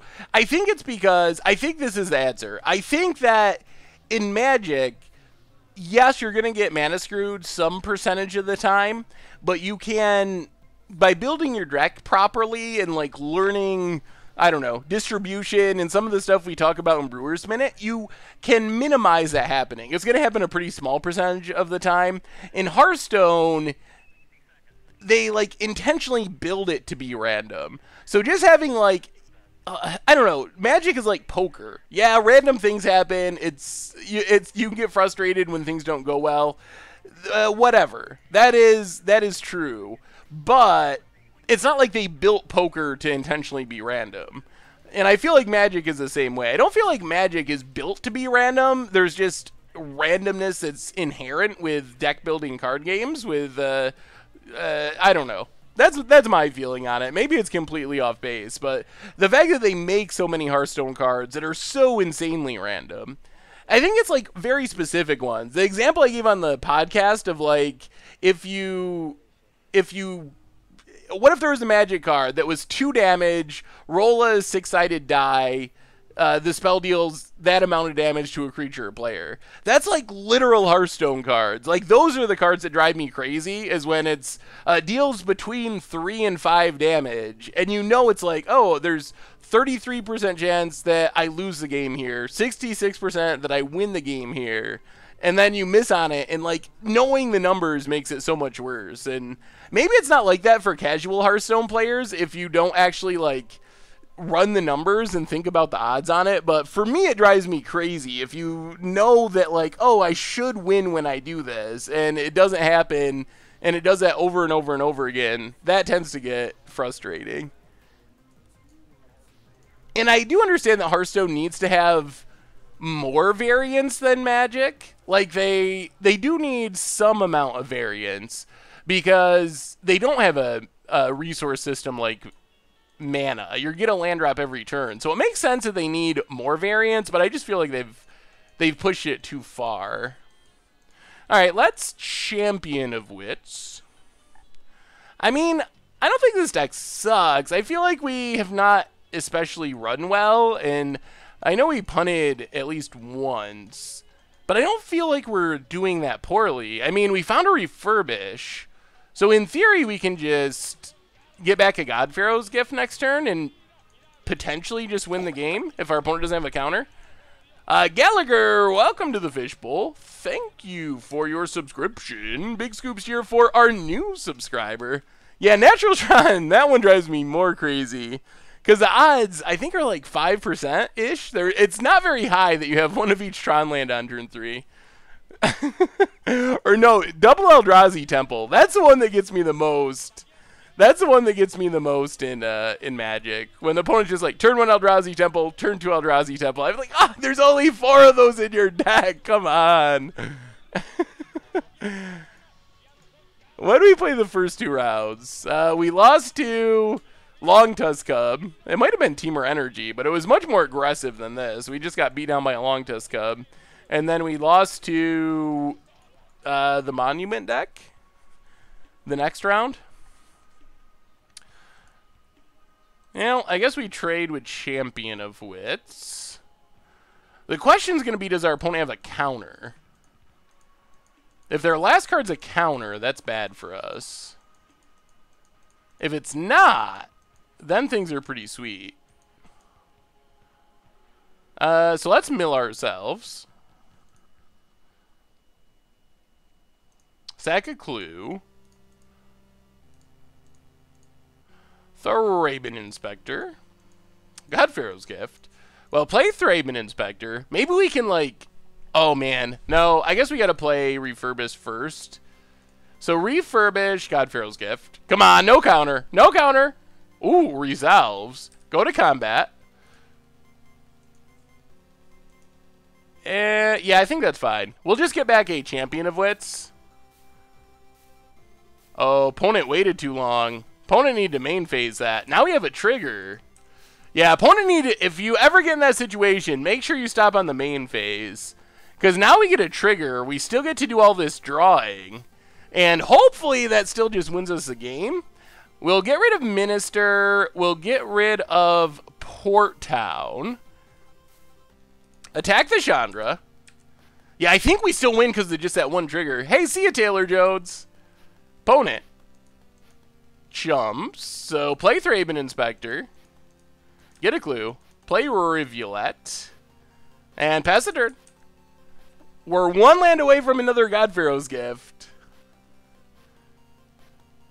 I'm in the process of prepping for GP Denver. Playing 5-color walkers, I think... Is Radiant Flame the best bet answer to Kura aggro in the meta? If you're playing a 5-color deck, then... Yes, I think I would play Radiant Flames.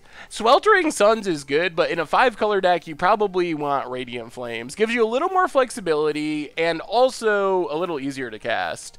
Yeah, I think this deck is really fun, and I think it's better than it's looked in the first 2 rounds. I don't know if it's insane, or maybe I'm just not insane with it, but I did do a league with it when I first heard about it off camera, And I went 3-2, which obviously isn't insane, but it can definitely win games. And I know a lot of very good players are really excited about it. Yeah, we haven't found any angels yet. Opponent's out of cards. Come on, land. Just a land for another God-Pharaoh's gift. Do we even mill ourselves? I guess we probably should. Yeah, let's mill ourselves. We do want to mill angels in case there's an angel. Come on, untap land. Yes, that's island. All right. So I think that should be game. God-Pharaoh's gift coming down. Opponent's empty-handed. Now we get to get back the angel. And once the angels start coming down, that's just the end. And our opponent scoops it up. All right, back on the winning track. So it can win. We're turning the corner. We started off rough, but we're out of the 0-5 dream onto the 1-4 dream. Actually, though, seriously, I mean, all we got to do is win 2 in a row, and we get a treasure chest after that super rough start. So it's coming. It's coming. So the Momir list, Jayzoller, because Jayzoller is an amazing mod. You should be able to type. Wait, I'm gonna mess this up. Exclamation point, Momir list, and then bracket your Magic Online name? Wait, add Momir?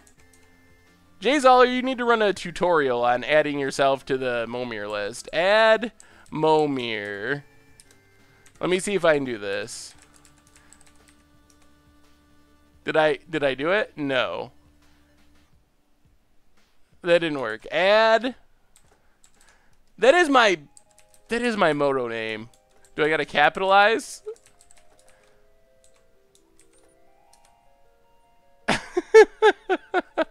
Oh, join Momir. All right, join. Let me try this one more time. Join Momir. Bracket up that MTGO name. And boom. Added number 38 on the list, and then I don't remember the other one either. To take myself off, it's not remove, is it? And now it's automated because Jayzoller is awesome. So it will automatically move people up and down on the list. It'll keep track of it. Jayzoller, super exciting. Anyway, let's get to round 4. If we want to actually take advantage of the Momir list and have the ability to play a game of Momir tonight, gotta finish up this league. 2 more wins. 2 more wins and the kids are eating. We're doing it. 3-2 dream is alive. You did, Mano Mars. I'm gonna try to prove you wrong. Yeah, 38 Momir matches from now. It'll be me versus me.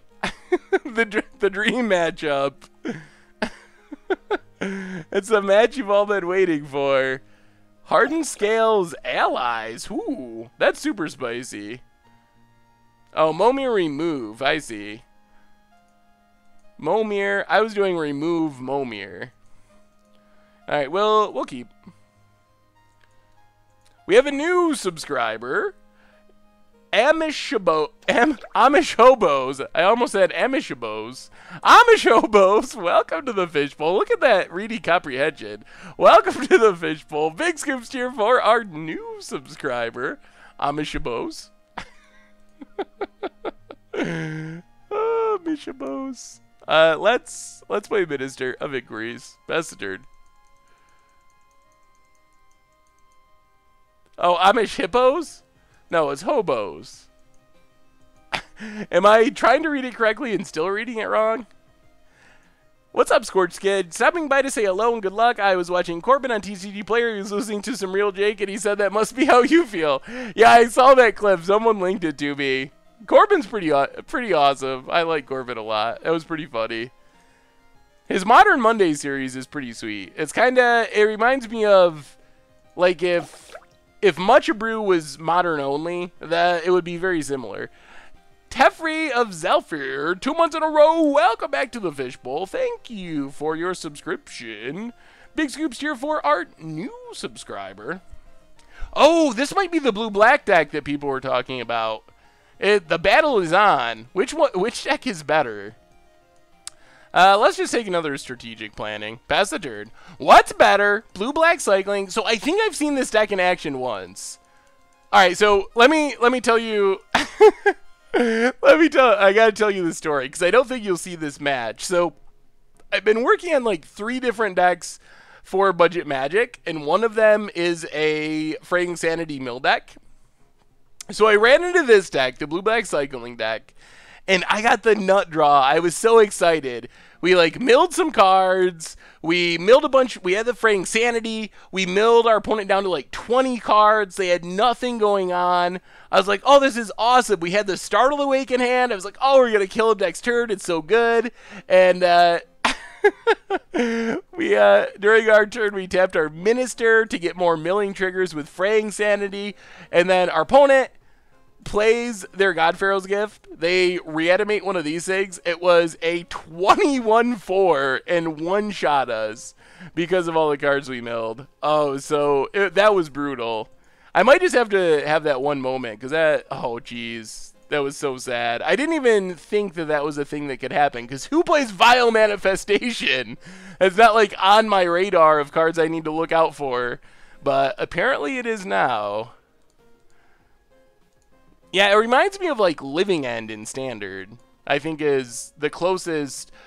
When I saw it in action, that's what I thought of. Like, oh, this is like if you're playing Living End, but in Standard. So Champion of Wits. Oh my God, the lands. Discard Port Town. Discard. I guess 1 farmland. Grixis 1997. Welcome to the Fishbowl. Thank you for your subscription. Big scoops here for our new subscriber. Yes, deck actually, it didn't look good. I thought it was, I'd never seen it before. I thought it was like a pretty janky budget deck, but then it did kill me, so. Maybe it's a lot better than it seems. I mean, I wish I had a Fatal Push right now. That would make me happy. It is. This is the standard Death Shadow. Opponent. Cycles, cycles, cycles. I don't think it plays Abandoned Sarcophagus. At least, I don't know. Not in the match that I saw, it didn't have Abandoned Sarcophagus. Maybe it has it and I don't know about it. Yeah, I guess we'll just block with Champion of Wits. Get our chump on. It would be nice if our opponent just tapped out. By Pussing, welcome to the Fishbowl. Thank you for your subscription. Big scoops here for our new subscriber. Opponent. Come on, just play something. Gifted Etherborn. All right, come on, God-Pharaoh's Gift. This is our chance. We do not mill a God-Pharaoh's Gift. We do not mill an artifact at all. We get one more shot at it. Another refurbish. Come on, Minister of Inquiries. Yes, we got it. We got it for once. All right. Good game. Maybe blue-black cycling. We get a God-Pharaoh's Gift. I'm assuming the blue-black deck not going to have many answers.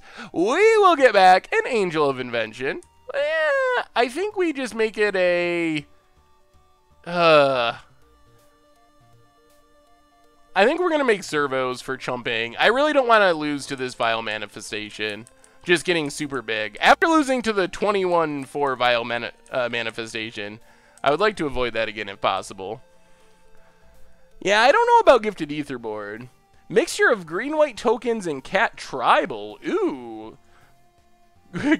Green-white whisker tokens. Yeah, that was another deck that I was messing around with. I was trying to do it on budget, and the sticking point I kept getting stuck on was not having Gideon. That was like the big problem. Because the cat curve really fizzles out at 4. So I wasn't exactly sure what to do about that. I think the deck looks cool, though. And Gideon seems awesome in the 4-drop slot. So our opponent kills an angel. We draw more angels. Let's just strategic planning. See what we get in our graveyard. Ooh.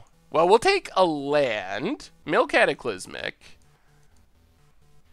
Go to combat. I think we just get back another angel and keep doing the same thing. Get back an angel. We will, again, make servos. Hit our opponent, hit our opponent, hit our opponent.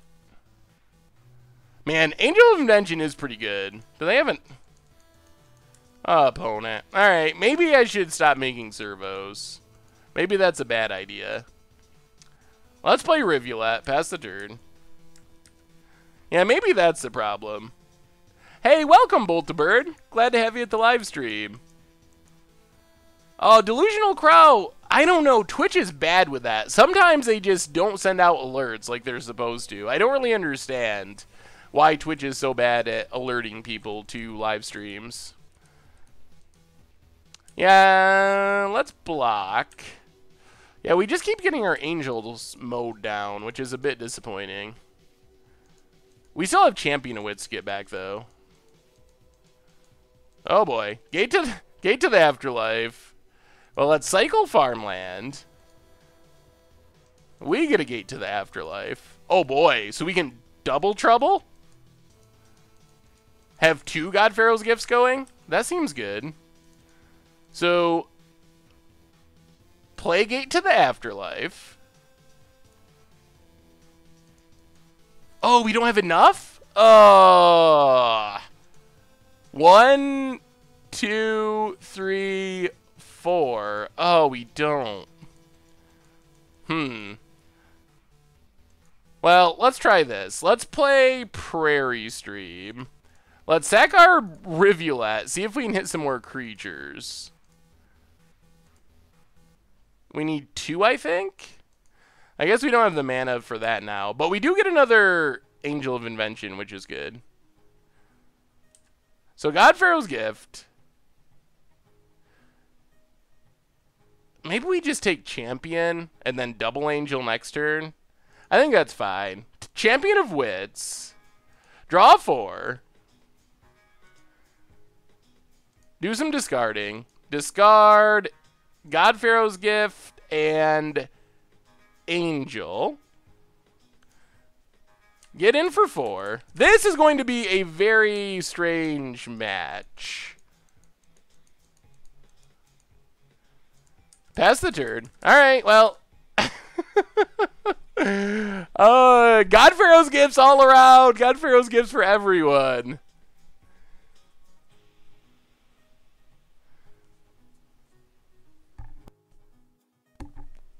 Yeah, that's true. You would get one more draw with Angel out, but we're getting to the point where we can't draw too much more anyway.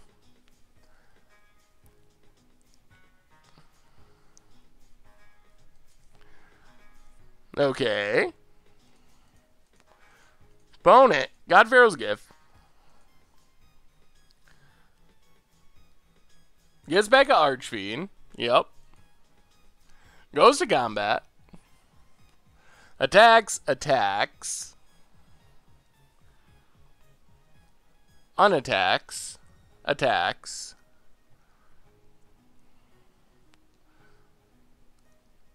Okay. Well, we will chump. Are we gonna lose? What happens from this scenario? When is the Hearthstone Salt Stream? I don't know. We'll have to do a Hearthstone Salt Stream at some point, though. We draw Cataclysmic. What is our plan? What are we doing here?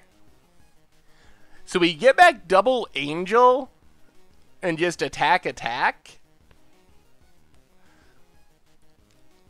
We could Cataclysmic, but then we gotta sack one of our things.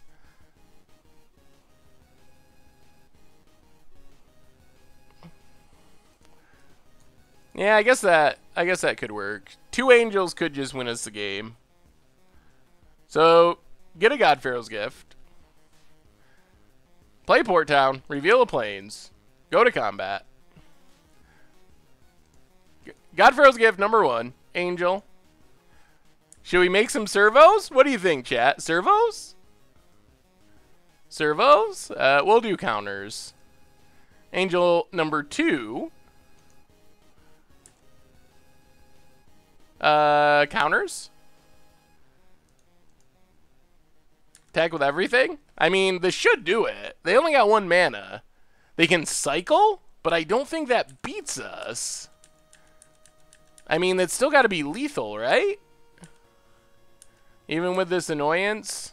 12, 13, 14, 15, 16. I think they still exactly die. Whew! Alright, we got there. We got there. We got there. Yeah, we could have went for another Gate of the Afterlife, I guess. No, we couldn't have. 1, 2, 3. I think we're a mana short, right? I mean, it still works.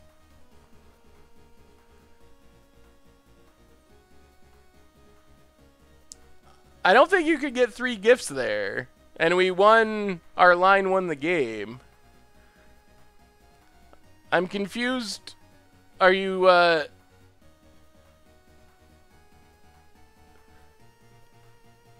okay. So you could have refurbished, but what's, when our line wins us the game, why would we need another gifts? I mean, I guess we could have, but it seems like a weird thing to be upset about when the line we took was a game-winning line. If we lost or something or didn't win, then I could see the argument. Well, we definitely want Crook of Condemnation here. Not exactly sure what this deck sideboards. Cataclysmic doesn't seem that good. We could bring in... Does Void Winnower stop anything? Not really. Although it might keep some of their stuff from attacking.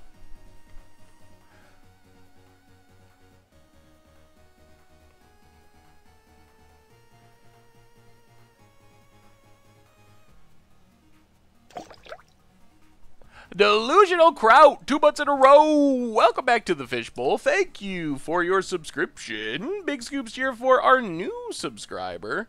Yeah, I'm sure they probably, you're probably right. They probably do have Void Winnower as well.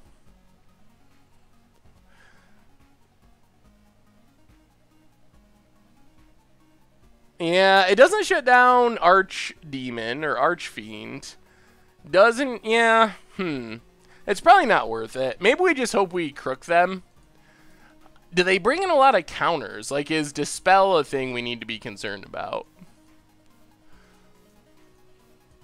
Fragmentize is sort of okay. Declaration in Stone is sort of okay. I don't think Cataclysmic is that good. Well, maybe it's alright. Let's go down Mausoleum Wanderer. Go up the Crooks. Maybe we'll go up a Fragmentize. That's probably fine as well.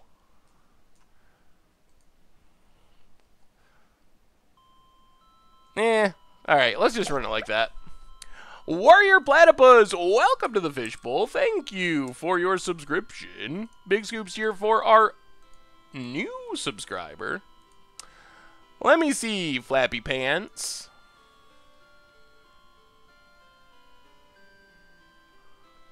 We get... From Junk comes Emrakul. So, oh! Wait, how do you get Emrakul out of this? Where's the mana production? Sram, Riddlesmith. So you can do a lot of drawing. Oh, Paradise Mantle? And Composite Golem.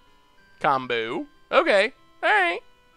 That is pretty spicy. I guess we'll keep this. We have protection from counters, if that's a concern. Champion of Wits and a Gate to the Afterlife. Champion of Wits can stock up our graveyard. So that seems reasonable.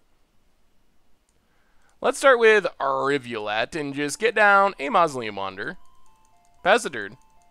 I've been away from MTG since, say, 3 or 4 sets. As I understand, Standard went to shit, and is it getting better? Yes. Standard has gotten much better. I feel like Standard is actually in a really good place right now, amazingly enough. But it did go through a really rough time for maybe a period of like 6 months, approximately. But it's definitely improved and gotten a lot better since it was at its low point. Another Mausoleum Wander. Pumps a Mausoleum Wander. Hit our opponent for 2 in the air.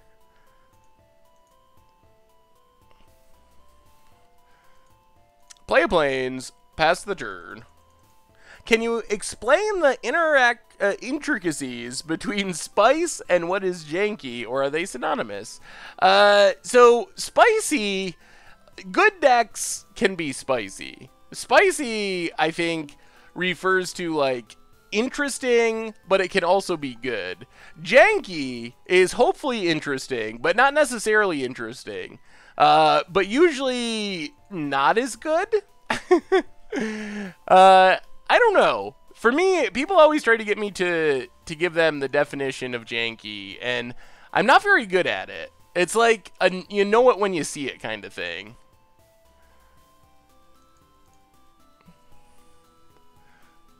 I think we're going to pass here. No attacks.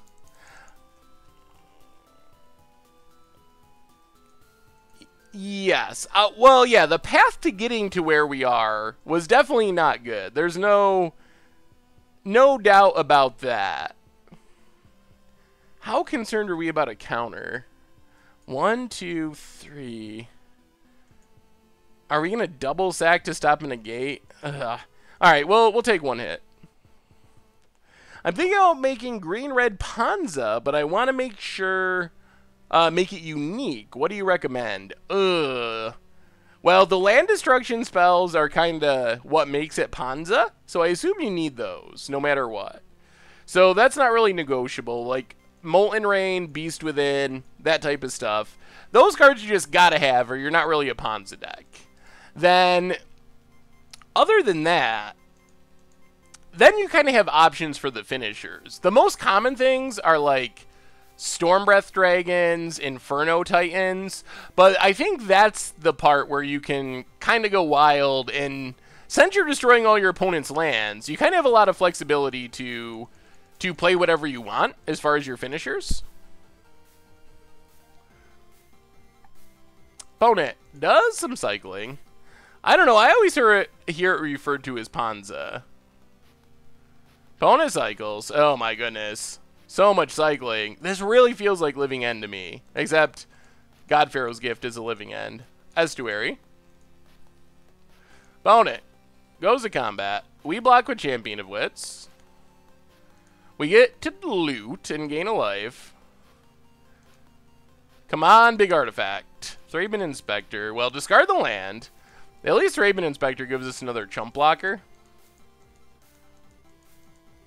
Opponent has Champion of Wits. The sketchy part is next turn our opponent could start reanimating stuff. They have enough mana, and we don't. Even though we have a gate to the afterlife.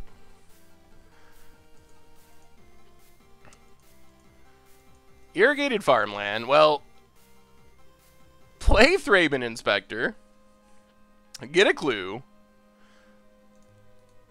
Sack the clue. Play Prairie Stream. Pass the turn. Is land destruction viable now in standard for F&M fun? Oh boy. Opponent's got the gate to the afterlife. This is where Whoa! Okay. Why 1, 2, 3, 4, 5, 6, 7? I am shocked. I am shocked that our opponent did not use that. Well, let's block, block, and block. We just want to get our gate of the afterlife down first now. Wow! I cannot believe our opponent didn't do that. Whoa, what is our opponent doing? We still might be dead, but we get to... Huh? Loot. Discard... Rivulet. Well, we'll discard Irrigated Farmland. Huh? What? What am I missing? Grixis, 1997. Thank you so much for the donation. It says, Hey Seth, I've been a big fan of Fishbowl for a while. I sent you a Paradox Engine combo deck the other day that typically wins with Approach of the Second Suns and Walking Ballista for 20. Wanted to get your thoughts. Well, Greg says I will double check and make sure to get back to you on that. I know I have a few deck lists I still have to go over that people have sent me recently, but thank you so much for the donation, and I will double check for Approach of the Second Suns Walking Ballista combo and let you know. I'm very... Wait, so... opponent.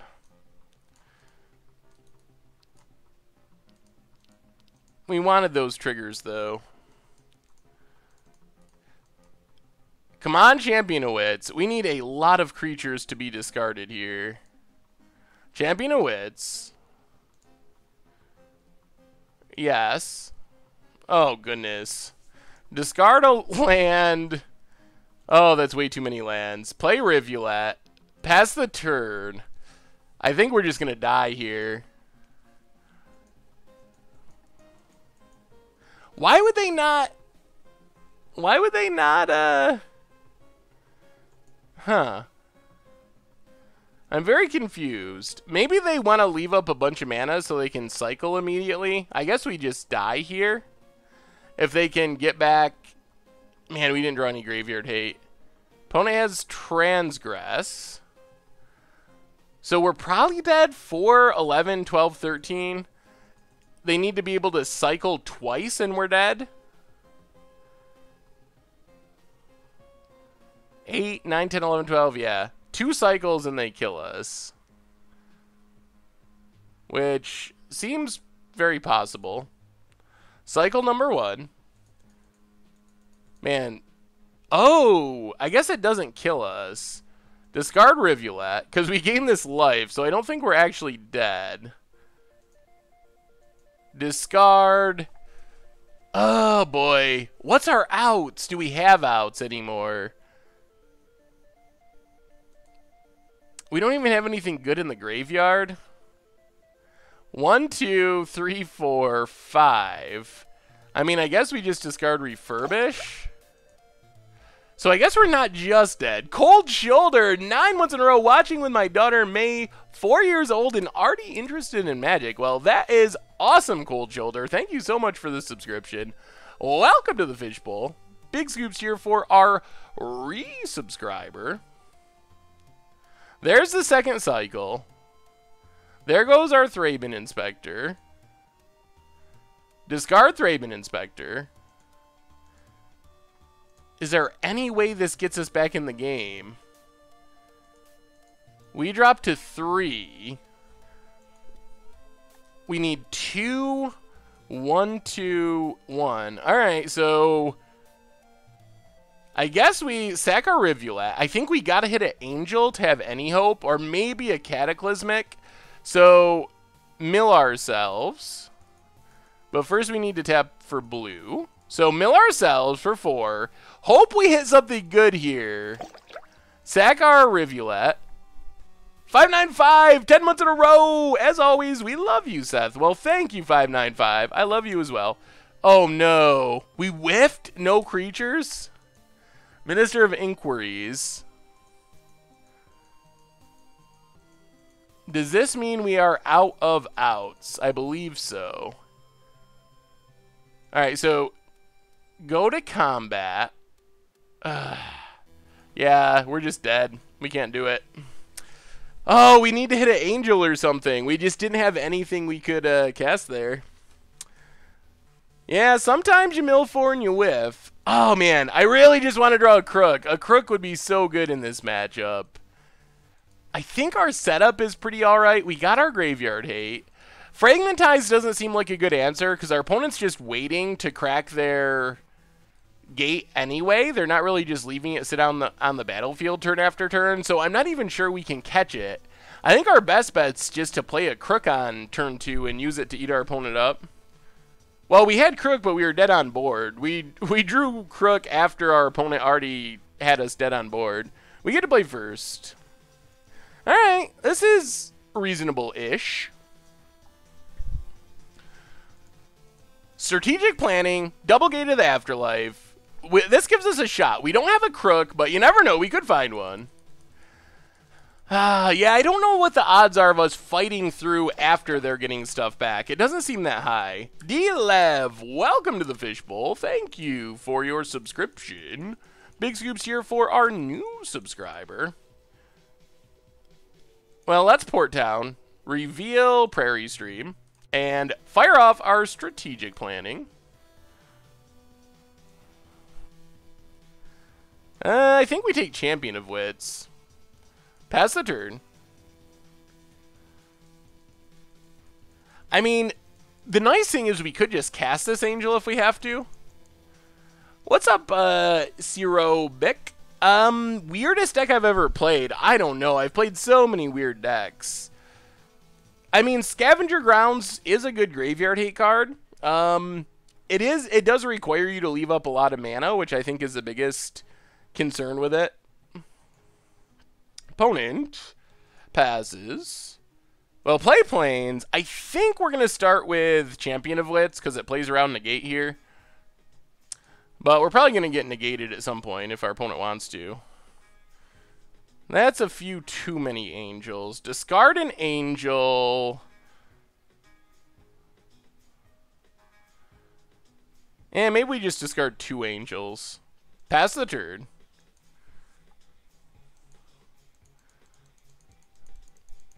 No Ulamog in this deck. You could play Ulamog in this deck, but I think that Angel of Invention seems to be often a better finisher because the life gain is often important, and you can only afford too many big things. I think the other idea of this deck is to be able to have finishers that are also castable. So in the worst case, you can actually play your spells and try to win that way. Well, let's strategic planning. Take a Plains. Play a Plains. Play strategic planning. Take, what do we got? 1, 2, 3, 4. Oh, we're so close. So maybe we just take Angel and go on the cast Angel plan. I don't know if it's a good plan, but it is technically a plan. Get in with Champion of Wits. Hit our opponent. And then after the angel gets countered, then we have more creatures in our graveyard. Is the blue-red version a little better? Blue-red version of this deck? I don't know if I've seen a blue-red version of this deck. I've seen Mardu. I've seen this blue-black version our opponent's playing. But I'm not sure about just blue-red. Well, we can just cast Angel 2 turns in a row. Opponent has Gate of the Afterlife, setting up for next turn. Man, we did a lot of digging and did not find a crook. That would have been helpful. Crook? Cataclysmic. Well, play Prairie Stream. Play Angel of Invention. Angel. I think we'll take counters because our opponent has Archfiend. Get in for 3. See if our opponent has a 1-mana cycler. The Prime 69. Welcome to the Fishbowl. Thank you for your subscription. Big scoops here for our new subscriber. Opponent has a cycler. It's a Horror Broken Lands. So our opponent can activate their gate.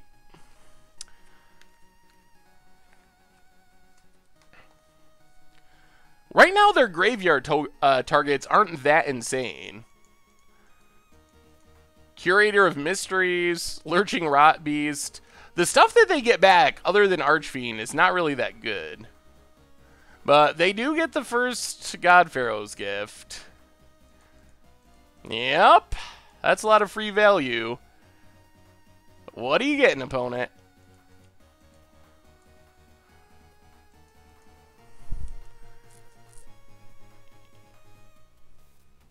Oh, no. They have Archfiend in hand?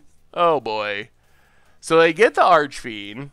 So board wrathing is on its way. Yep. Opponent goes attacking. Well, we're going to take the hit for now. Yep. Down to 16. Opponent passes. We draw an island. We'll play the island. Play another angel.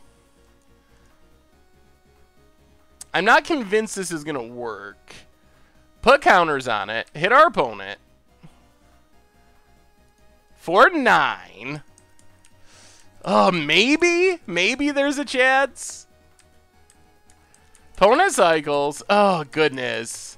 So hit our opponent for 7. Yep. Pass the turn. Does Dispossesses go up in value? Well, if God-Pharaoh's Gift is being played a lot, then it definitely could. Oh, no. Double Archfiend? Oh, that is so brutal. Okay. Opponent gets another Archfiend. So now our board is almost certainly going to be dead. And it's a it's a 1-mana cycler. Jeez. Jeez, deck. Alright, opponent gets in.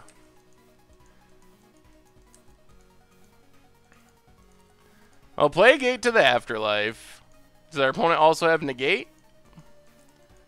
They do, and that's the game. Oh my goodness. Whew. This has been a pretty frustrating run. Good God. All right, on to round 5. Going for the last round, seeing if we can sneak out one more win. I mean, our opponent's deck does cool stuff. The problem is their deck is 10 times more all in on the graveyard, which means if we drew a Crook, they just it's just game. Like, I don't know how they really come back from graveyard hate. So I think that's the problem. I think it's probably, as far as just like spinning, cycling, get a God-Pharaoh's Gift, it probably is more efficient at that than our deck. But I think as far as like, oh, someone actually drew a Crook of Condemnation, I gotta play a real game of Magic, I think our deck is way better at that. Because we actually have like Angels, we have Cataclysmic Earhulks, we have actual Magic cards. So I think that's the problem with their deck, is it's just extremely all in on one thing. Kind of like Goblin Charbelcher or something. But it's very cool at what it is. And I think that, I mean, my thinking on all these decks is that they're kind of decks that are trying to take advantage of the fact that no one's interacting with them. A little while ago, you would be pretty safe to do this stuff because Wizards was in their don't print any ways to interact with anything mode, but Wizards has improved as far as that goes, so we actually do have graveyard hate now, so if you play that stuff, it's going to beat those decks. Pro Tour is this weekend. We get a Thraben Inspector. Pass the turn. I mean, I think you could go all different color combinations if your goal is to play God-Pharaoh's Gift. Well, I mean, real in the sense of playing a fair game of Magic. I think it's the same way you talk about, like, Lion's Eye Diamond out of Belcher. Like, every Magic card's a real Magic card, but Lion's Eye Diamond is a card that, unless you're comboing off with it, it's pretty bad. And I think that you got to consider Lurching Rot Beast to be of a similar level as far as Standard is concerned. It's not a card that you want to pay 4 mana and cast to try to beat your opponent down with. Let's play a Minister of Inquiries. So it looks like we're up against blue-red control, which is, I think, a really hit-or-miss matchup. I think that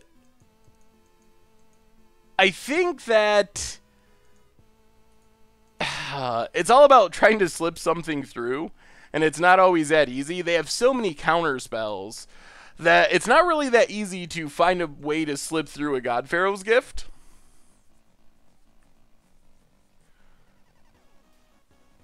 Well, Cataclysmic is really bad, but it does work fairly well in this deck. Like, if you want a pseudo Wrath that you can get from your graveyard, Cataclysmic is probably the best option as far as that's concerned. But it's not a... I don't think it's a especially good card or one of the better Gearhulks. But it does serve a purpose. If you're looking for something that can kind of get rid of stuff that you can reanimate, it does do that pretty well. Oh, yeah. I mean, there's definitely jank in this deck. That's true. It's playing some pretty bad things to get the graveyard full. Opponent has another island.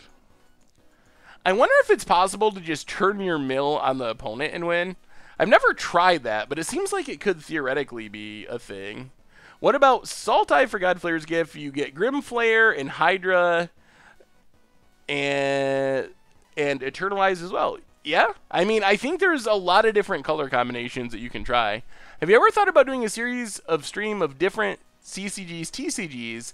Paper Magic players often choose not to get on MTGO due to poor interface, so it would be sweet to have an introduction to other games from a Magic perspective. Yeah, I think that could be cool. The thing is, I would have to learn some of them. I played Hearthstone. I haven't played Hex or Eternal yet. I've just barely gotten to Hex, but I tried to do a draft and the queue never filled and I gave up, so... So I'd have to learn them a little more to really introduce them too well, but it could be like, hey, come learn the game with me type thing. That could work. I mean, I guess we start milling ourselves. I don't think the milling our opponent plan is actually very legit. So our opponent going to kill stuff? Opponent glimmers. Okay. Well, mill God-Pharaoh's Gift. Draw an untap land? That would be a good way of going about this. It does require drawing an untap land. I have not tried Gwent, but I have heard of it. Oh, yeah, well, yeah. Hearthstone, we were talking about that earlier. The randomness of Hearthstone does make me salty. But I guess we'd have to actually stream it to do it. Land, untap, please, deck. Be good. Gate to the Afterlife. Well, I mean, I guess we just do that. That is a way we can get out our stuff. So get in with Raven Inspector. Hit our opponent. We still got to play around our opponent stifling it, but it is not bad. Here's a rough list for the blue-red gods. You get a hasty Marionette Master. Ooh. Marionette Master sounds like a sweet one to get back.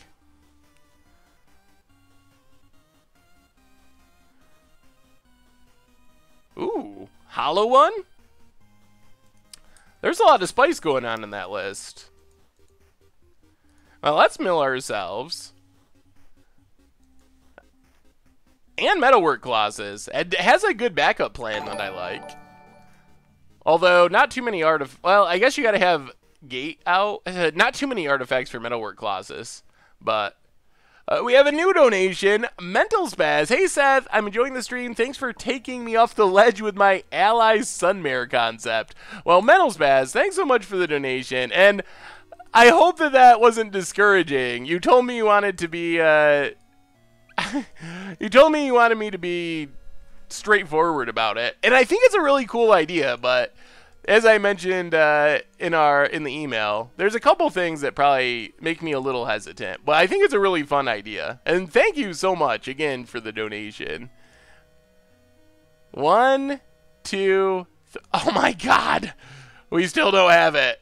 Oh my goodness. Alright, well, let's go attacking with our stuff. Oh, we milled 12 cards and didn't get enough creatures. So I guess we try a Champion of Wits here.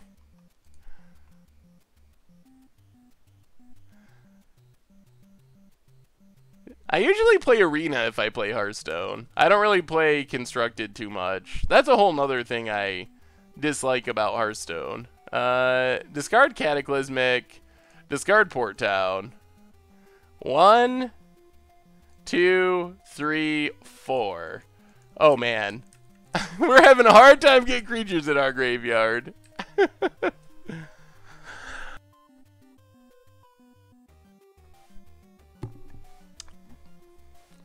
Brendan DeCandio was thinking about running the Marionette Master deck for the Pro Tour. The blue-red Metalwork Colossus deck?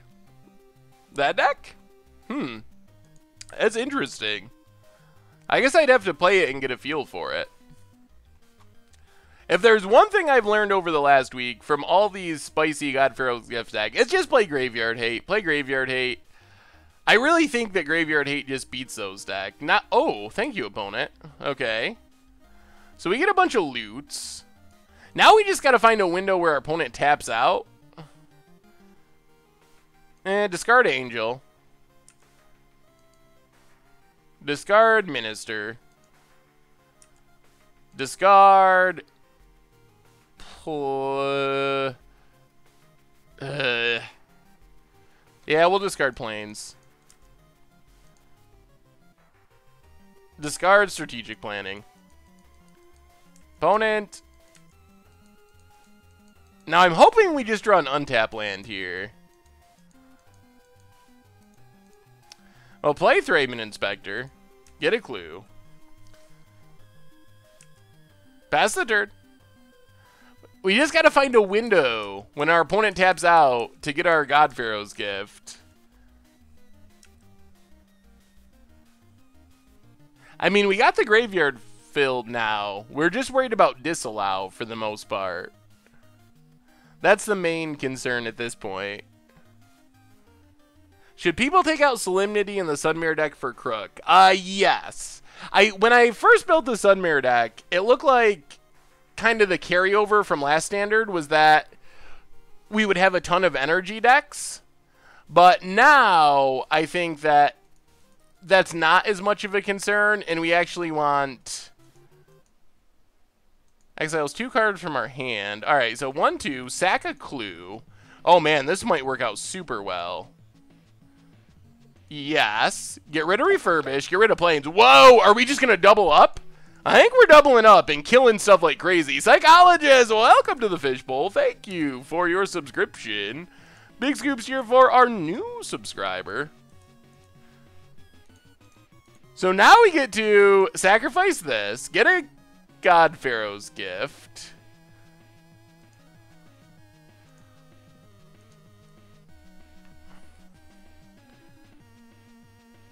Yup. We draw an untapped land, so we get to play Rivulet, refurbish, get back Gate to the Afterlife, double trouble, sack Gate to the Afterlife, get a second God-Pharaoh's Gift, and this hopefully is enough. This even plays around a single Abrade or something. So we get back Angel of Invention as a 6/6.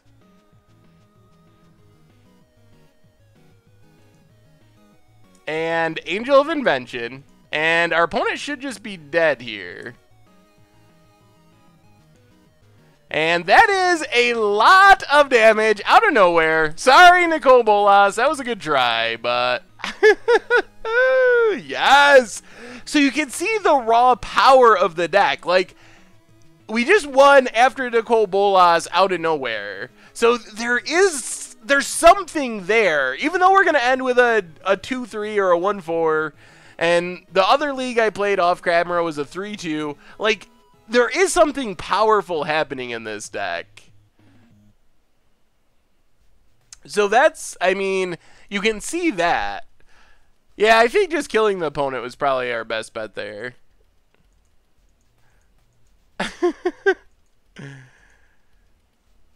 I mean, don't most of the versions get wrecked by dispossesses?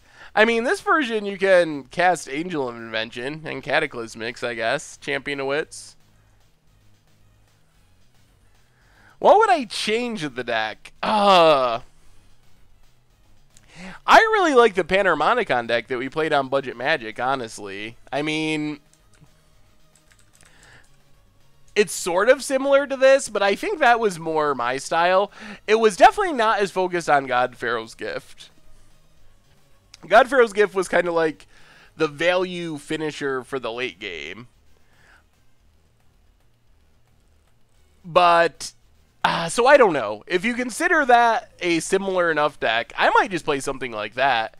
I almost played it tonight. I was going back and forth and did a poll on Twitter, and people wanted to see the Reanimator style one, which is fine, because I like this deck too. But I think we bring in Void Winnowers, potentially,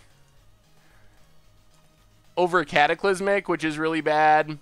And then I want to find room for a couple of Dispels, I think, is the last thing.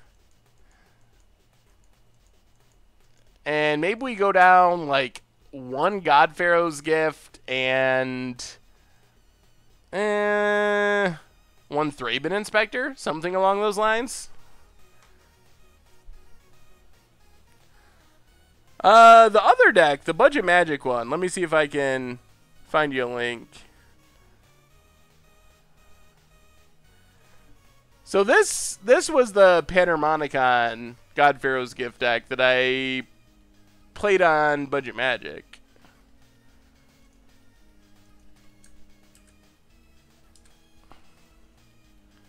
Do you think we need Gate in this deck? Yeah, I think that the deck needs Gate. It's just, it's really focused on getting a God-Pharaoh's Gift on the battlefield. And without Gate, I don't think it would be consistent enough at doing it. And let's Prairie Stream, pass the turn. What is Dust On in the sideboard for? To kill things and get back some R stuff? I mean, I think it's just kind of essentially a Wrath. Oh boy. This is where things are really bad. Crook of Condemnation. I feel like Crook is pretty close to unbeatable. I know some people have said they have beat Crook, but I feel like it's really bad. The deck is 3-1 or 1-3 at the moment, so not super good by the record. Cataclysmic is a meta call to Monument. Should be in the sideboard now that Monument is being played yet. Less. Yeah, it makes sense.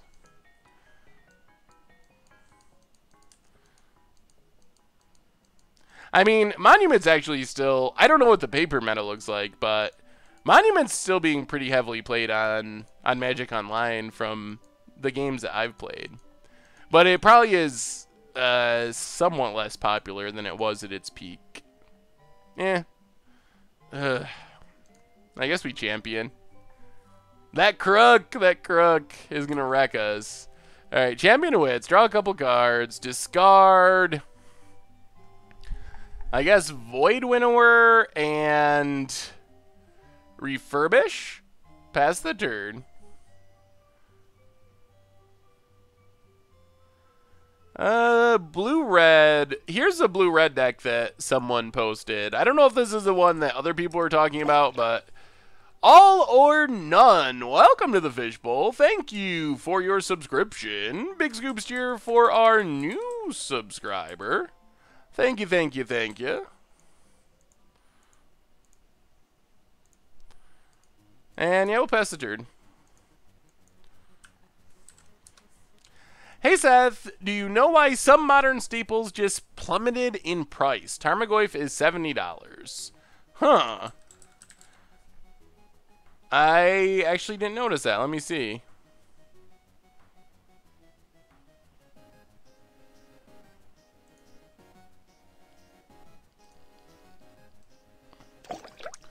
I'm not exactly sure what's up with Tarmogoyf, because it doesn't look like that really happened with the Modern Masters version, so I would give it a couple days, see if it's some fluke thing with TCG player or something like that.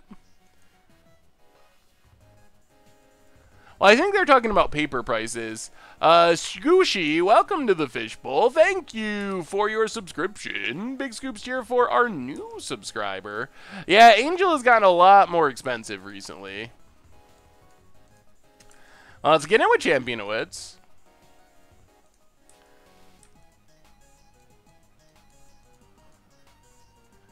And play a Champion of Wits.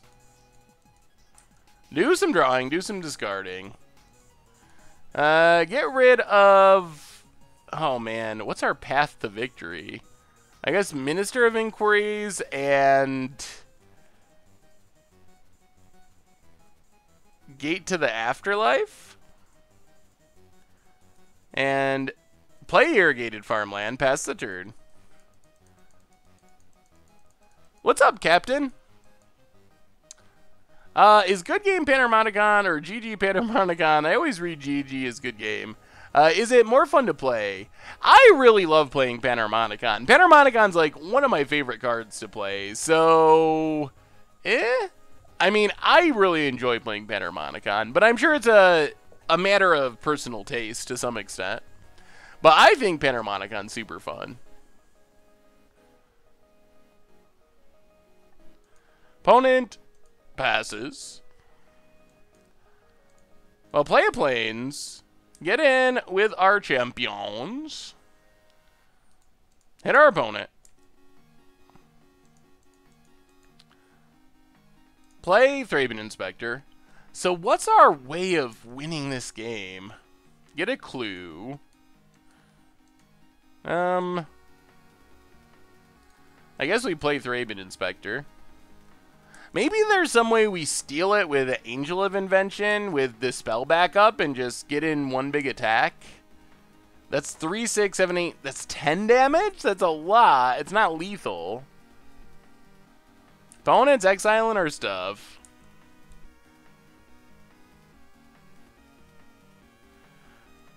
Is there a better option than Glintnest Crane for the GG Panharmonicon deck? No, not really. The 2-drop slot is super weak for anything that actually works, especially on a budget. I mean, you could play... I don't know. You could play... Aviary Mechanic or something. There's some random, like... There's some random stuff that you can play, but there's nothing that's way better. And I think that the putting stuff on a bottom, it's not really a bad thing in the way that you'd think. Like, it's not... It's random, so it doesn't actually hurt us when that happens to the extent that you think it would. Like, it feels bad, but over the course of time, it's just as likely we mill bad stuff that we don't want and end up drawing stuff that we do want. So there's that aspect of it too. Mausoleum Wander, pass the turn.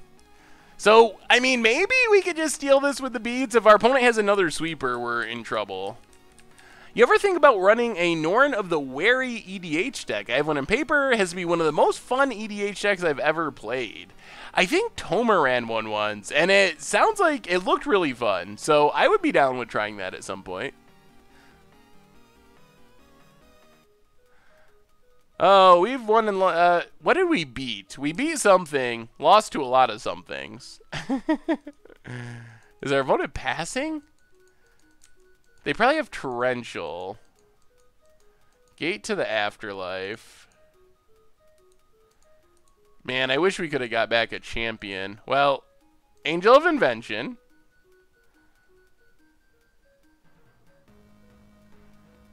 I mean, we're putting the pressure on. Our opponent's going to have a sweeper. Or else. I think we just got to go for it. Our graveyard plan's offline. This is the type of stuff that I don't think the... Alright, we gotta go Dispel. Let's try it. Dispel?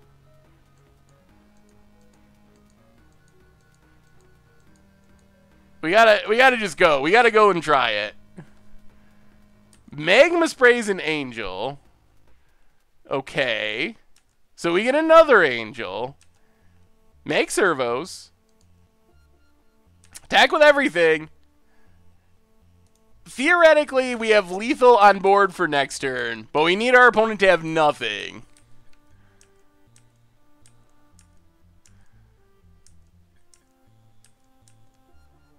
Alright, I think we need the Wanderer to protect against Hour of Devastation.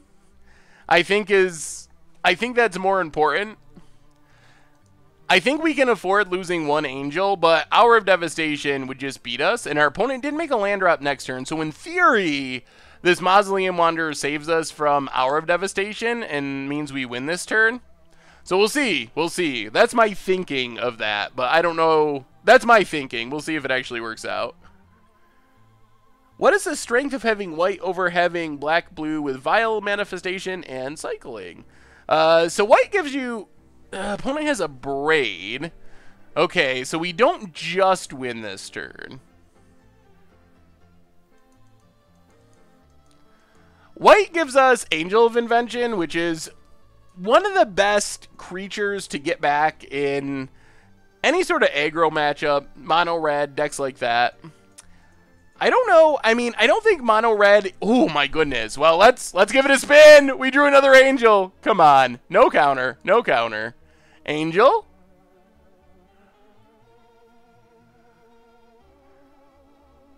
Oh, they have a disallow. Okay. Oh man, is this gonna fall apart with our opponent at 3? Do they really have like an Hour of Devastation? Hit our opponent.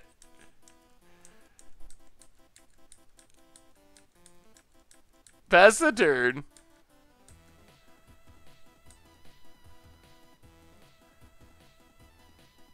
Opponent exiles. Alright. I mean, what do you got, opponent? Oh, come on. No Hour of Devastation. It would be nice to at least sneak out with a 2-3. Our opponent could have paid for the Wanderer.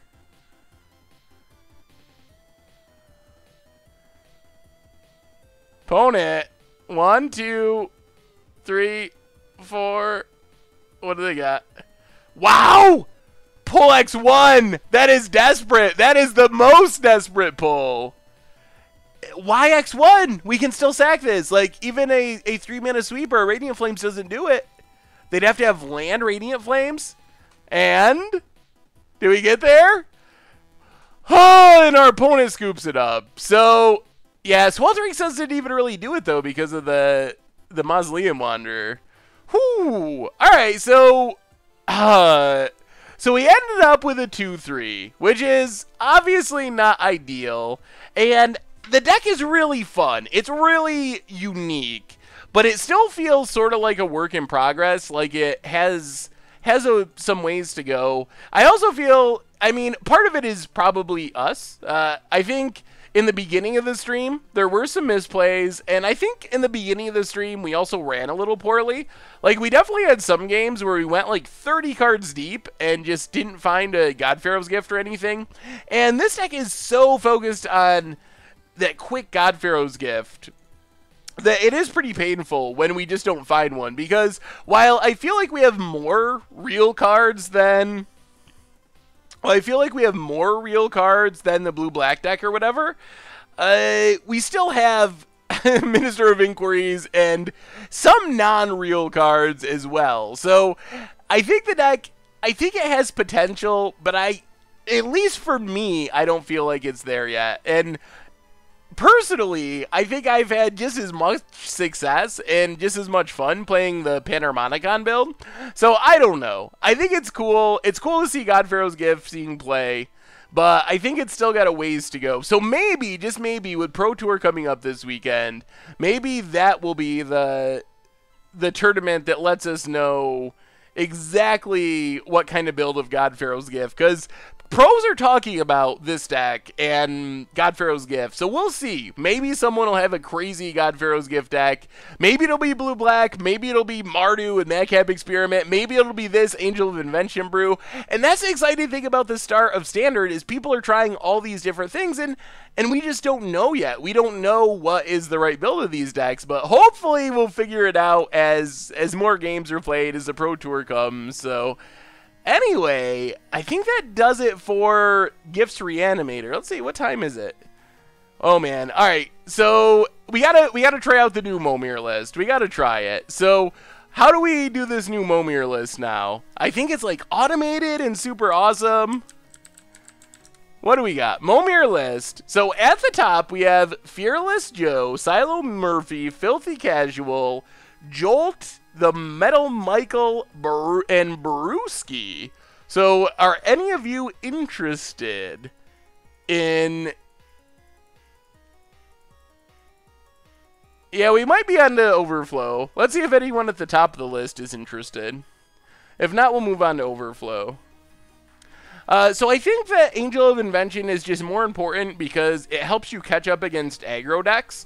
A lot of times you're at the point where you're going to be dead, but the 6 life gain from Angel of Invention means that God-Pharaoh's Gift actually keeps you alive. When if it was an Ulamog, for example, you would hit your opponent, exile a bunch of cards, but then still die on the backswing. God-Pharaoh's Pull from Tomorrow's could work with this. I think we'd want probably a bigger mana strategy. To really make pull good, I think we want to be more like a 24, 25 land deck at least. Maybe even some ramp type stuff. Best Craigslist collection I ever got. Oh, I don't know. Jeez, there've been a few good ones. I definitely remember one that I bought for like $200, pretty much sight unseen. I just looked through a small stack of cards of the collection to make sure I saw $200 of value, and then the collection, it probably ended up being like, I don't know, at least like $2,000 in value. There was a lot of stuff that I didn't see that was like playsets of Liliana the Veil and stuff like that that was really expensive. So that sticks out as far as just like value-wise, the most expensive one. Low QB. Is this person on the list? Anywhere on the list? I might just accept it because no one else is really jumping on it. Alright. Speak now or forever hold your peace. And I'm going to accept this match with low QB. Oh, alright. Well, we have a bunch of Overflow people. There is no Overflow, though. Alright. Ikigori Weaver, why don't you send me a challenge? I think you spoke first. Maybe that's the one thing we need to, maybe that's the one thing we need to figure out is a way to still have an Overflow list, because it's possible we'll have, like, or make the initial list a little bigger, because it's possible we'll have, like, 5 people that are online but not interested in playing. Air Weaverichi, I'm assuming this is Ikigori Weaver.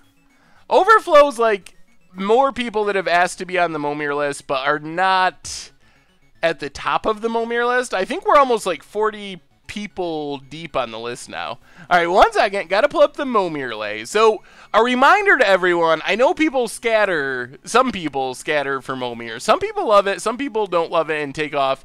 Just a reminder to everyone before we wrap up with the game of Momir, Thursday, Pro Tour starts at 8 p.m. my time, which means Pro Tour will be happening when we would normally be streaming, which means no stream on Thursday. Instead, I'm going to be doing Pro Tour coverage for Goldfish, articles and deck lists and all that stuff.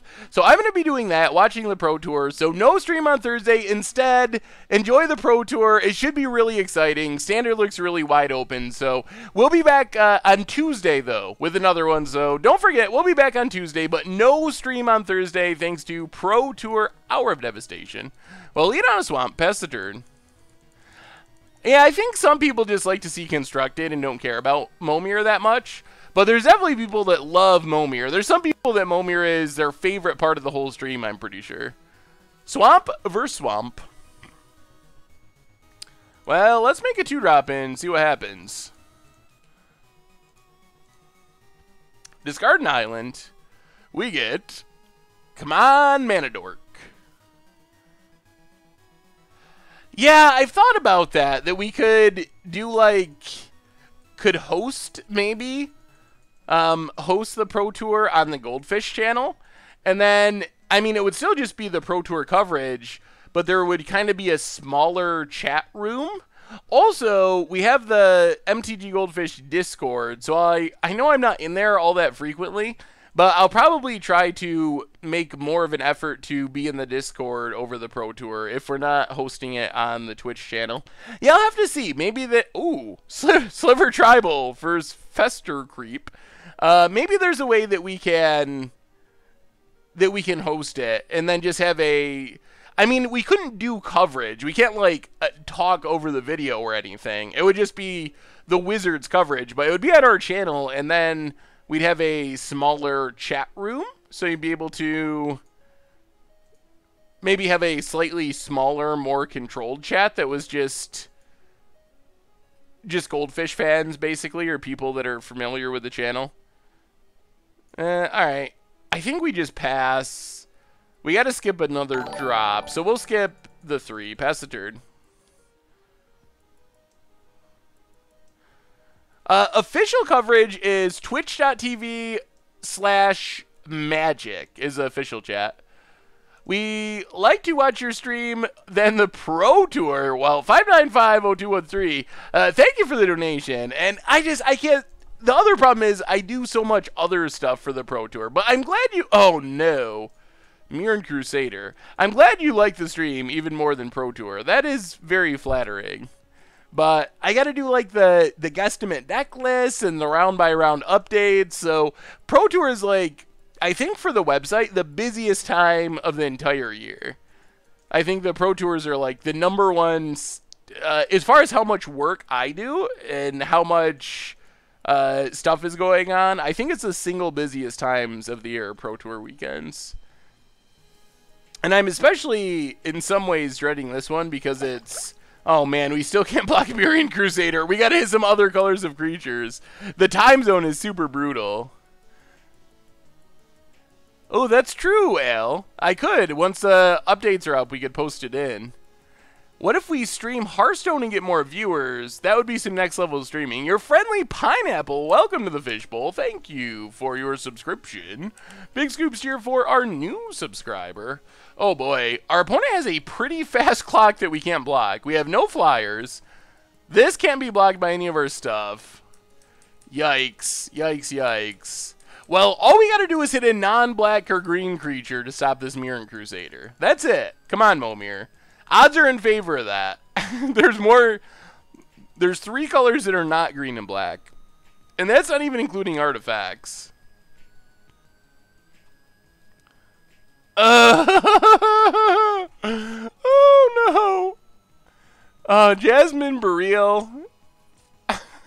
Technically green. We're close. We got half white. We're getting so much closer. Opponent down to 21.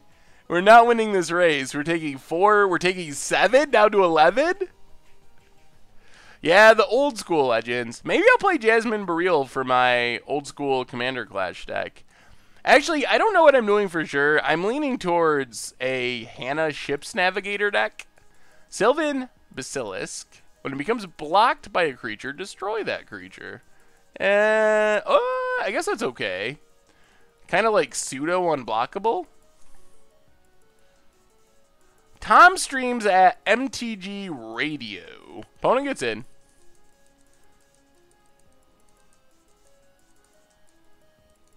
Ooh, Lord of Tressorhorn could be sweet. That's a good idea. Opponent hits us down to 11. Come on, Moto.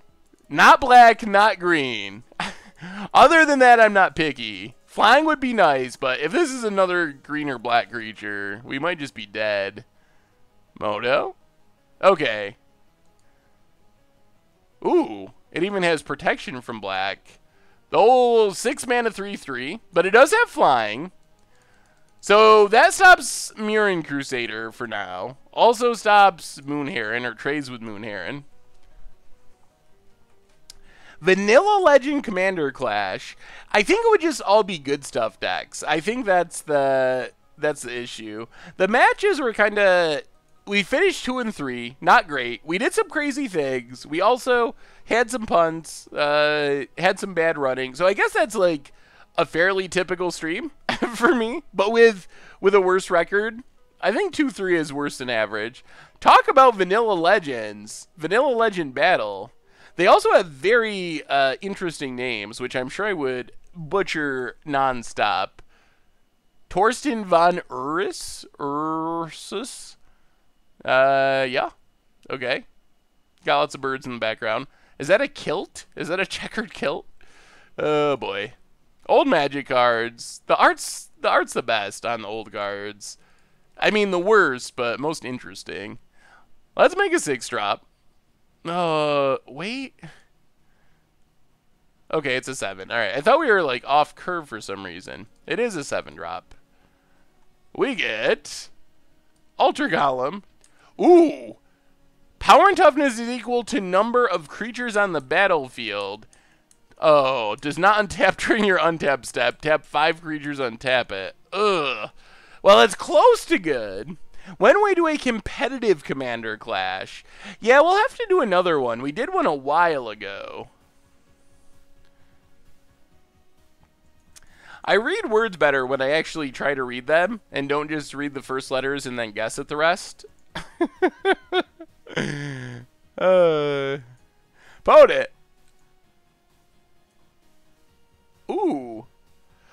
So what do you think of Pangalactic Worm as a, or Panglacial Worm as an against the odds card? So someone suggested putting this on the against the odds poll, and I'm really torn on this on against the odds. So on one hand, it's super unique. Like, get it from your library while you're searching. Really cool.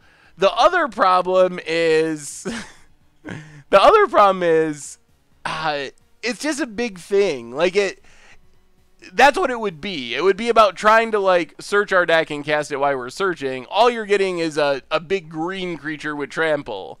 So, I don't know. I'm really on the fence. Like, I appreciate the uniqueness of the ability, but would it be entertaining and unique? I don't know. We get an 8-drop. Chromium, not great. So I think we attack. Opponent blocks. Well, we're not really trading for much, are we? Well, I think we attack anyway. Get in with Ultra Golem. Well, I mean, the simplest way to do it is ramp, obviously, because it's so much mana, and fetch lands. I mean, that's the thing. Like, it's not even that crazy of a build around. It's, I mean, because it's just when you search your library. So if you get up to 7 mana and crack a fetch land, it's basically like you tutor for this and can cast it. In theory, like, maybe there's a way, some effect, I'm trying to think of what the effect is, but there's effects that are like, oh, when you cast a creature, you can search for a double something chant? I don't know. But there's effects where if we cast one of them, we would potentially be able to search out another copy. So maybe something like that. Ramp to 7 mana, wild pair, yeah. So things like that. So for 7 mana, crack a fetch, we get all 4 of them maybe with the right. I think there's another one from a core set that's like double moon chant or something. Not double. I'm stuck on the double moon planeswalker deck and keep saying things about that, but that's not correct. We'll block with Chromium since we can't pay for it anyway, so it dies, but it's a pretty free block.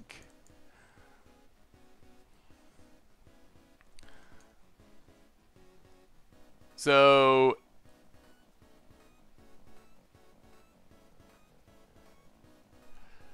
all right, still at 11.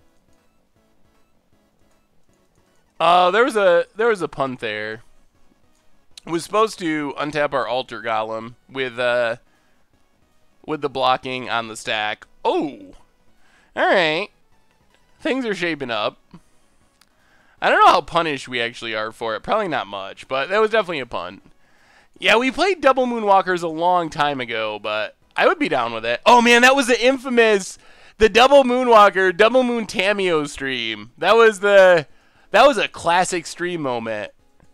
That was the one where the very last game we finally like went off and cast so many planeswalkers, got the Emrakul, and our opponent killed us with it with deflecting palm.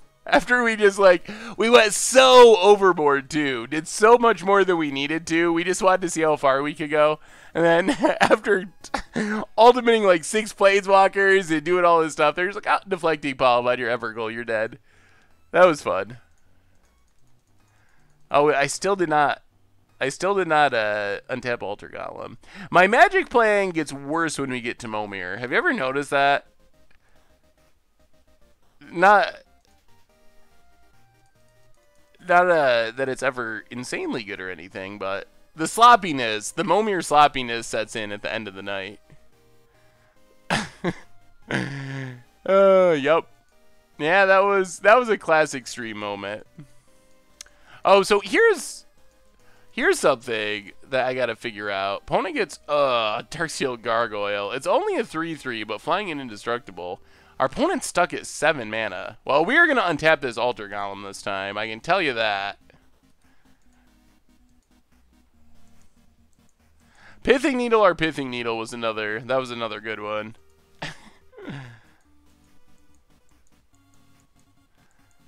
So I want to do an against the odds countdown, basically, for the 100th episode, where we have, I don't know, the best moment from each episode and try to rank the episodes. The problem is I don't think I can watch 100 episodes of Against the Odds. So I think, ooh, I wish we had Delirium, but that's still pretty sweet. I guess we attack with Altar Golem. Like, what's the worst that can happen? Mod, welcome to the Fishbowl. Thank you for your subscription. Big scoops here for our new subscriber. Yes, I did make the Pithing Needle study video. Do you think Eldrazi tribal decks can have a last hurrah with the new lands before rotation? Yes, I think they are greatly improved thanks to the new lands. Kill 6, 7, 8, 9, 10, 11, 12, 13. Yeah, that's fine. So we do get to kill a bunch of stuff. Not gonna chest tonight.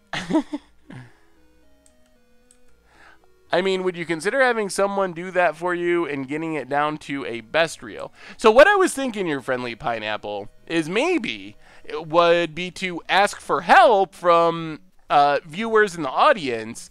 And the easiest thing to do would be if like, there's 100 episodes, or there will be, in like a couple months, I think, is when we hit episode 100. Ugh, Gisela. That's not ideal. But if we had 100 people that each watch one episode and just mark down timestamps, basically, of, I don't know, great moments, or funny mispronunciations, or massive puns, or something like that. I think that would be the easiest way to do it. Would be to have 100 people watch one video rather than me try to watch 100 videos, which I don't think I could do it. Yeah, I'll have to see. Maybe I'll get a sign-up sheet here shortly, so people aren't double watching the same episode, and you can just put in for an episode that you want to watch, and then, I don't know, have some email me or have a way of submitting just the timestamp thing, and that would go a long ways towards vexing Scuttler, towards making the 100th episode spectacular be pretty sweet. I think there's enough cool stuff that it could be really cool. Oh, well, thank you, everyone. I'll let you know after I get the sign-up sheet. It probably won't be for another couple weeks. Definitely not this week since Pro Tour stuff, but maybe by next week I'll have it figured out. I think we're just literally dead here. Oh yeah, we are. I'm gonna concede. We can't block 2 flyers, so we'll scoop it up. Yeah, I'll put it on Twitter too and put out the call. Hopefully, I mean, I don't mind watching as much as I can. I mean, I'm not just trying to pawn it off on everyone, but 100 episodes at like just under an hour a piece, that's like 5 days of straight watching with no sleep. I'd have to skip new episodes of Against the Odds to watch all the old episodes. I just remember when I did like the mispronunciation videos and some of that stuff before, that was the challenge. Like, making the videos is the easier part. The hard part was finding, like, the mispronunciations. And there was some I was like, oh, I remember this really good one, but I couldn't find it because I just couldn't watch all the episodes. So the deck went 2 and 3. Could have probably went a little better. I think the deck is a really cool idea. I feel like it's still somewhat a work in progress, though, and can probably need some fine-tuning. Ooh, Thalid Shell Dweller. Thalids was a sweet Modern Masters draft archetype.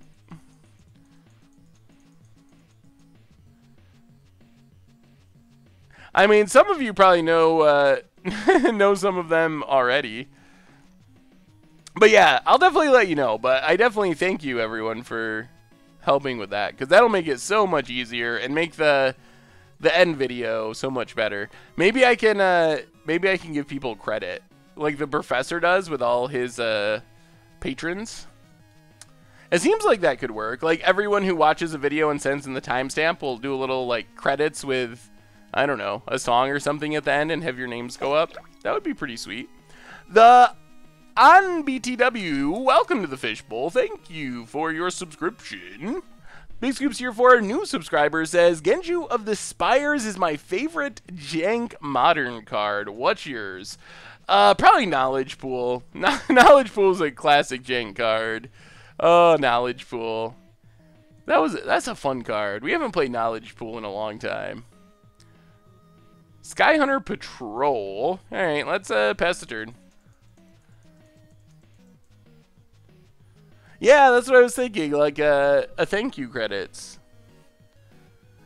Over the monkey song. That would be perfect.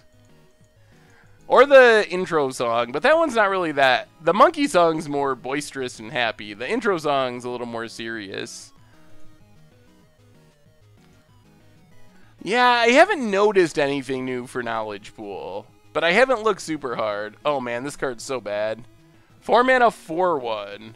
I guess, I mean, maybe it's fine in Limited, where it has a lure built in, but, yeah. Well, actually, maybe this is actually scary in Momir.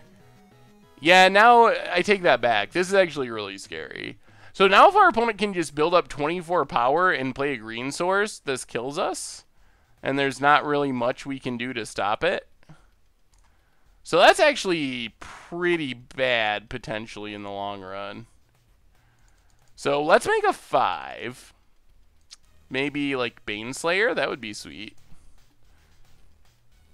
Against the odds, mill with Fraying Sanity.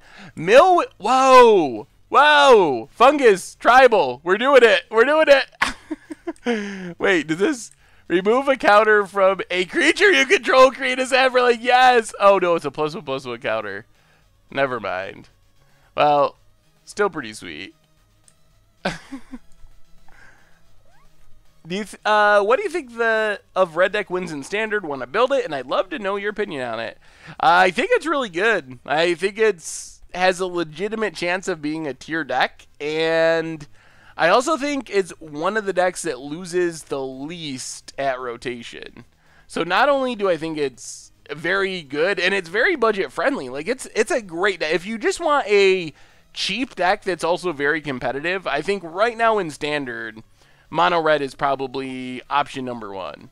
I don't know if it's like, it depends on your play style. I love like Panharmonicon and Horse White, and some of those decks are really fun to play, but if you're like, I want to spend as little as possible and have the best chance possible of winning a GP or whatever, I think Mono Red is the way to go. And I expect it to continue to be good after rotation this fall, because it doesn't lose that much. It loses some stuff, but it's mostly replaceable stuff, like random Falconwrath Gorgers and stuff like that. Ooh, the big fear.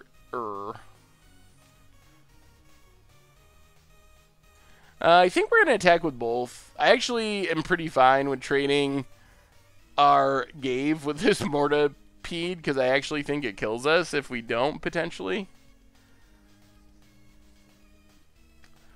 So with the rotation coming, what would you replace Incendiary Flow and Gorger? That's a good question. I think we really got to wait and see. So those are cards that do rotate, but they're also cards that are very likely to be replaced.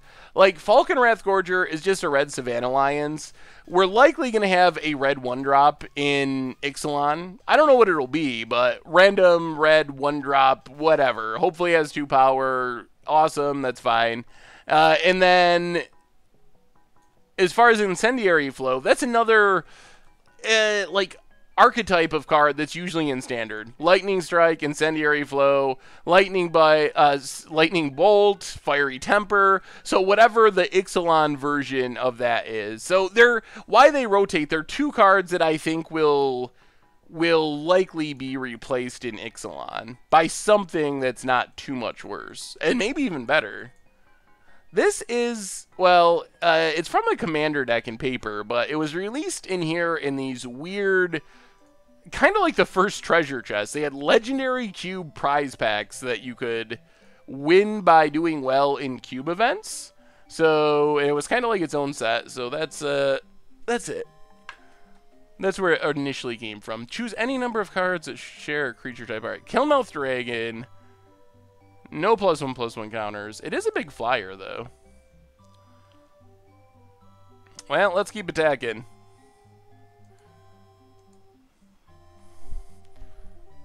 Oh, man. Hopefully it's better than Open Fire. If our Incendiary Flow becomes Open Fire, that would be a big downgrade. The other thing is you've seen, like, the more recent builds of the deck. Like, some of them have trimmed back on the cartouches. Some of them have played trials to go with the cartouches. So I think if the question is like Incendiary Flow, I think you could find pretty good replacements already in the format. Random red pump spells. It's pretty. That's an easy slot to fill.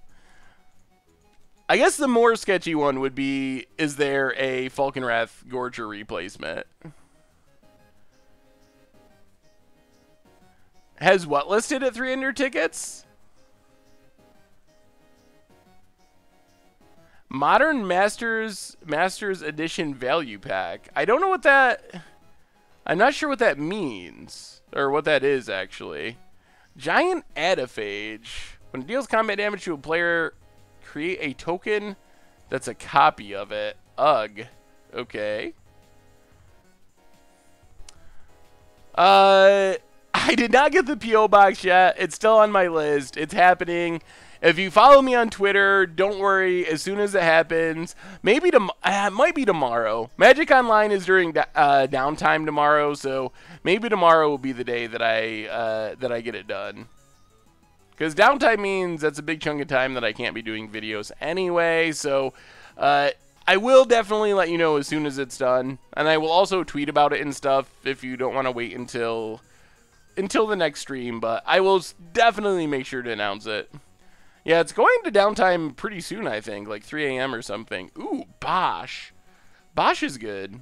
Well, he might just be killing our opponent. Attack, attack. Pass the turn. Our opponent, yeah, they need something. They need, like, Bounce Kraken or something. Yeah, I need to play Giant Adaphage more. It seems like it's actually pretty reasonable. What do you think of Reality Smasher in it? People have been trying it, and I kind of want to put it in the deck. What deck is that?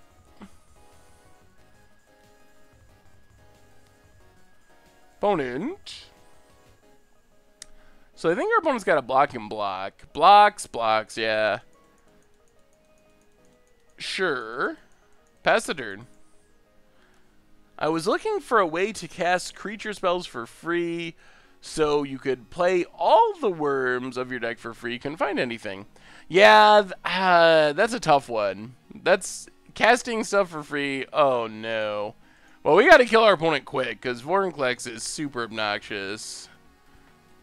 How do we kill our opponent? Opponent attacks. Do they attack?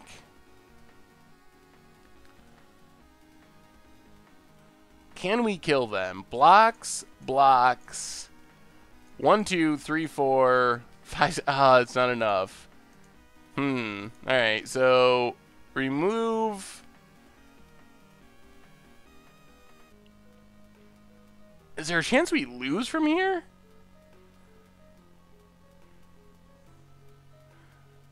Yeah, GoBots is very good. Card Hoarder is very good. MTGO Traders. Those are the bots I use the most because they're fairly priced and also very legit and dependable. If you want to just scrounge for the absolute lowest price, you can use MTGO Wiki price. It's kind of like this weird, sort of like TCG Player, but for Magic Online, where there's a whole bunch of different bots listed. But it's a little sketchier. I do use them occasionally, especially if I'm trying to get a card super cheap, but it's a little more hit or miss. Sometimes their prices aren't correct. You'll go to buy the card, and then the bot will have it priced for more than what it says, or they won't have any tickets, or things like that, but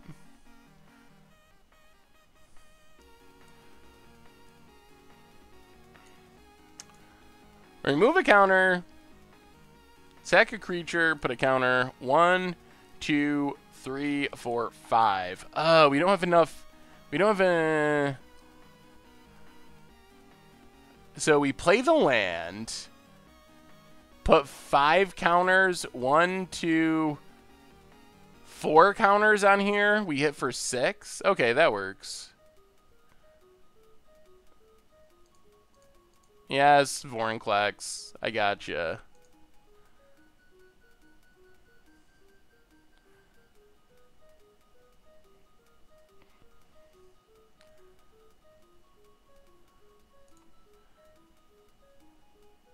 So, put a counter on here.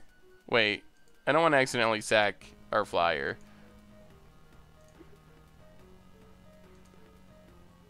So, sack a Saproling. I think this works.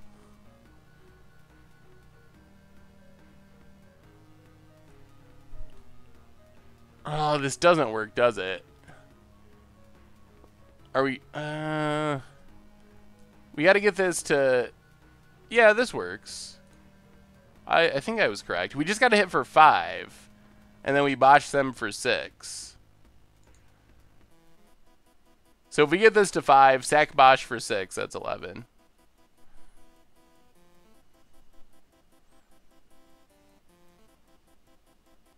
Well, Gave coming through in the end, combined with our Thallid Shell Dweller.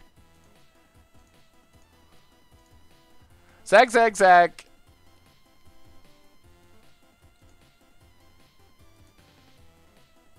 We'll go one more for good measure. Sack. And our opponent scoops it up. Whew, alright. Well, we even up our Momir match. Heading into the final game of Momir. Final game of the stream. Bosh him for 8. Bosh him for 6. Bosh him for something. That's a good point. It was even more damage. I don't know why I was thinking power. But it's, you're right. It is not power. Hey, I'm on the Momir list. You should advertise that, Jay Zoller. I wonder if any other streams play Momir and would want to take advantage of the Momir list. Are we the only stream that does Momir viewer battles regularly? Because we do it like pretty much every week. What standard deck do you think's gonna win the Pro Tour?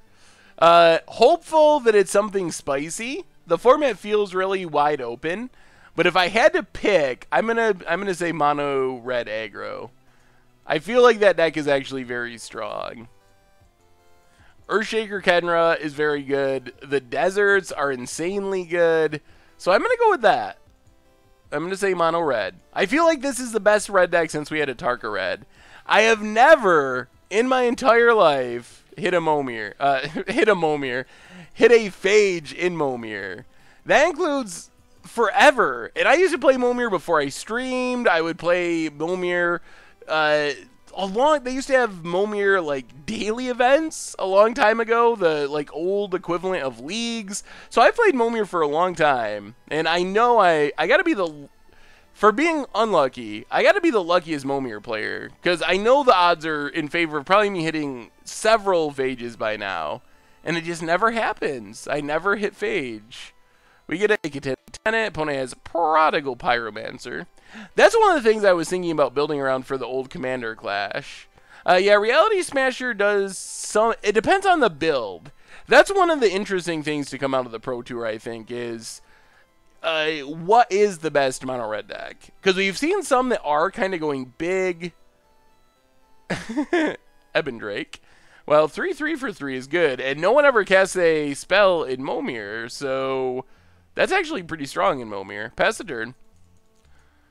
So what is... Yes, I have hit Countryside Crusher, I have hit Leveler, so I have hit other I lose cards, but I've never hit Phage, which is probably the most widely known card that just makes you lose. So is the right build of Mono Red the big build with Glorybringers and Thought Knots and Chandras, or is it the more like Tom Ross build that's low to the ground, also using like built to smashes along with the burn spells? It's going to be interesting. Opponent.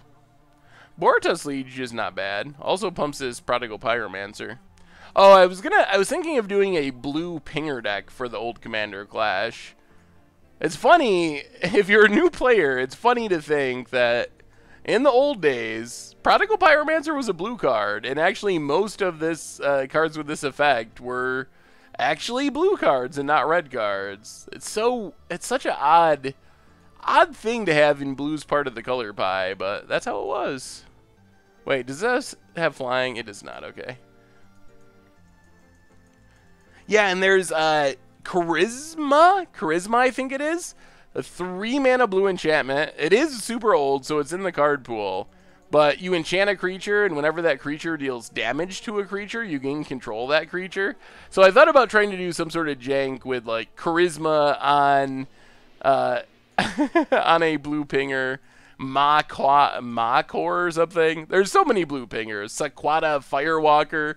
Something like that with Charisma and just go to town. Because it can fit in the Hannah deck because then we can keep getting back the Charisma if our opponent kills the creature. So I think that might be the direction I go. It sounds janky, but it's super, super interesting. Gallowbraid has a good head of hair. Not a great ability for a 5. Back when you had to have a cumulative upkeep of paying life to have a 5/5 for 5. Favorite commander? I don't know. I never cast my commander anyway. So I don't have a favorite. They all sit in the command zone about the same. Let's make a 5-drop. Yeah, Solemnity, I was wishing, because it has all the old cumulative upkeep cards. That would be really fun. Ooh, Heartwood Giant. Alright. Saga Forest, 2 damage to a player. Not the most exciting of abilities. Well, let's hit our opponent. I think we're kind of winning this race. Ish.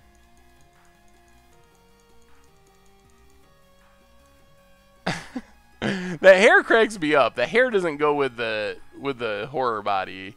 The hair goes with a lead singer in a indie band, not Gallowbraid.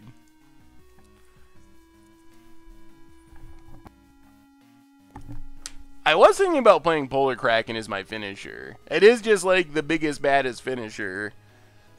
I think it might be bugged though. I can't remember. I feel like I did that before in Commander Clash and it was bugged. Maybe Gallowbraid the band is named after this card and it has similar hair. Opponent goes attacking. Well, I guess we killed Borutos Liege. This is a 3/4, right? Yeah. Alright, we'll block it.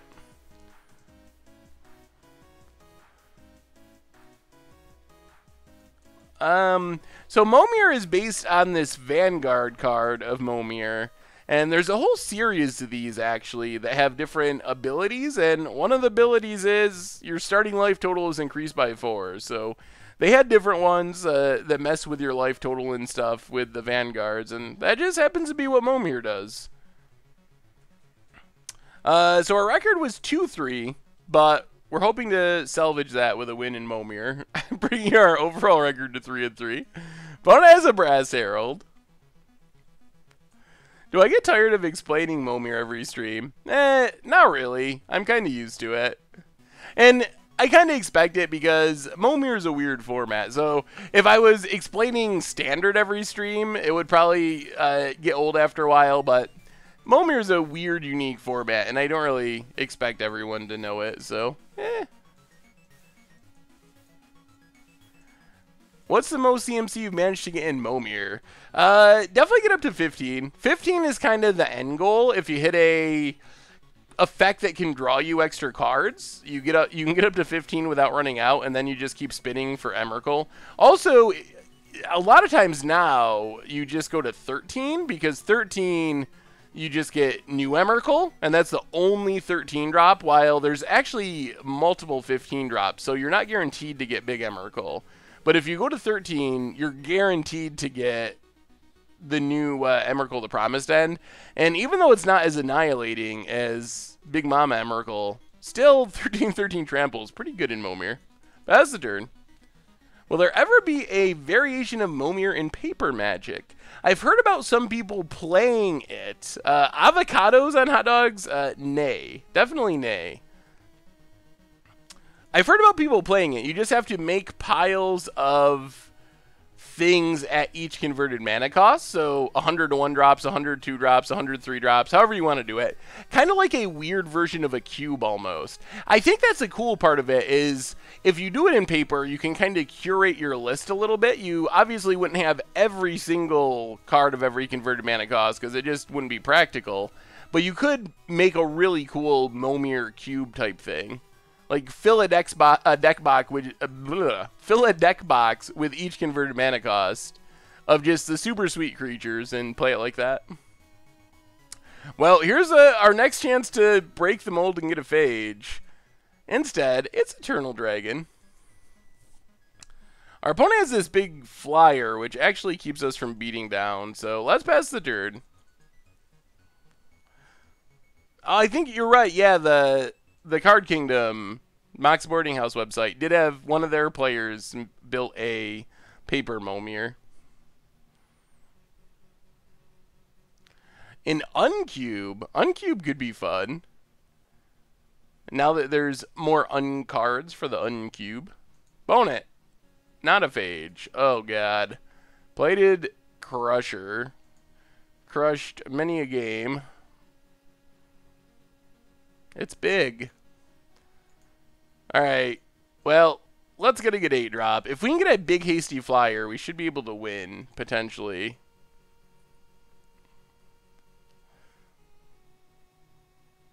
Ooh, Devouring Strasses. Okay.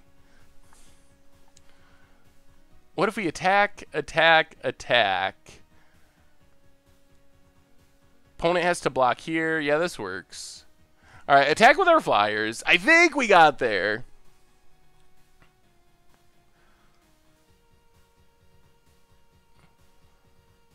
Opponent blocks, drops to 2. Wow, a donation right at the end of the stream.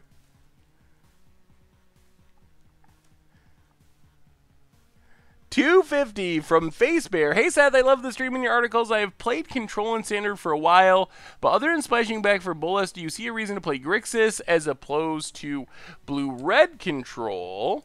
Let me see the rest of the question. In the current meta, if so, what cards would you include? Not especially. So the only real thing I could see is if... I think it depends a little bit on your meta. And thank you so much for the donation. And welcome to the live stream for the second time, your friendly pineapple. So I think it depends a bit on your meta.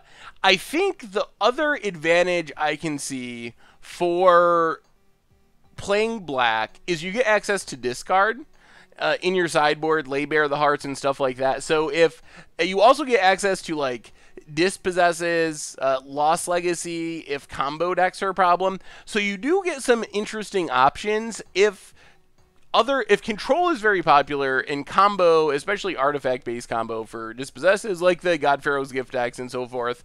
So those, I think, are the other advantages other than just having the Kobolas as a finisher. So I think that's the... I think that's the big one. I think that those are the only real things. So right now, no, I don't think there's a reason to. However... Oh, and we get Platinum Empyrean. However, if we come out of the Pro Tour and it looks like control decks are at the top of the format, and or combo decks break out, then I would consider heading towards black. I think the red removal is pretty good. That was the other thing I was thinking. Like, is there a reason to do that for, like, I don't know, for getting Fatal Push or Grasp of Darkness? I guess the other... you have Hour of Devastation now, though. I was going to say Gods, but Hour of Devastation pretty much takes care of Gods for the most part anyway. No one plays a Ketra, so that's not really relevant. So I think you don't even really need Fatal Push. You got Magma Sprays. You got Harness Lightnings. You got a Braid. So I don't even know if the black removal is necessarily an important thing to splash at the moment. Hey, good game, Mikagori Weaver. Yeah, I had the Momir luck in that last game, and you did not. But that's how Momir goes. Momir is a fickle master. Anyway, I think that brings us to the end of our stream for tonight. So, reminders on the way out the door. The YouTube channel. That's where you can find all the video series. Sweet Against the Odds coming out tomorrow. Torment of Hailfire. It's pretty entertaining, I think. I'm hopeful that y'all are going to like it. And a Budget Magic last night featuring Panharmonicon. So if you want to see some Panharmonicon action, check that out. The Replay YouTube. That's where you can find all the old streams, including this stream, in the future. Should be up sometime tomorrow, middle of the day-ish. And the merch page. That's where you can pick up playmats and t-shirts and tokens to support the stream and the channel and the site. So thank you everyone for hanging out. Hey, thank you TRZVGC for hanging out at your first stream. I don't have any chests to open tonight, so that brings us to the end. As I said before, no stream on Thursday. Instead, Pro Tour Hour of Devastation, so enjoy that. And yeah, we'll be back on Tuesday with another one. So big thanks to everyone for hanging out. Thank you to everyone who donated and subscribed. You all are awesome. It was a blast. So enjoy the Pro Tour this weekend. Have a wonderful evening, and I will talk to you soon.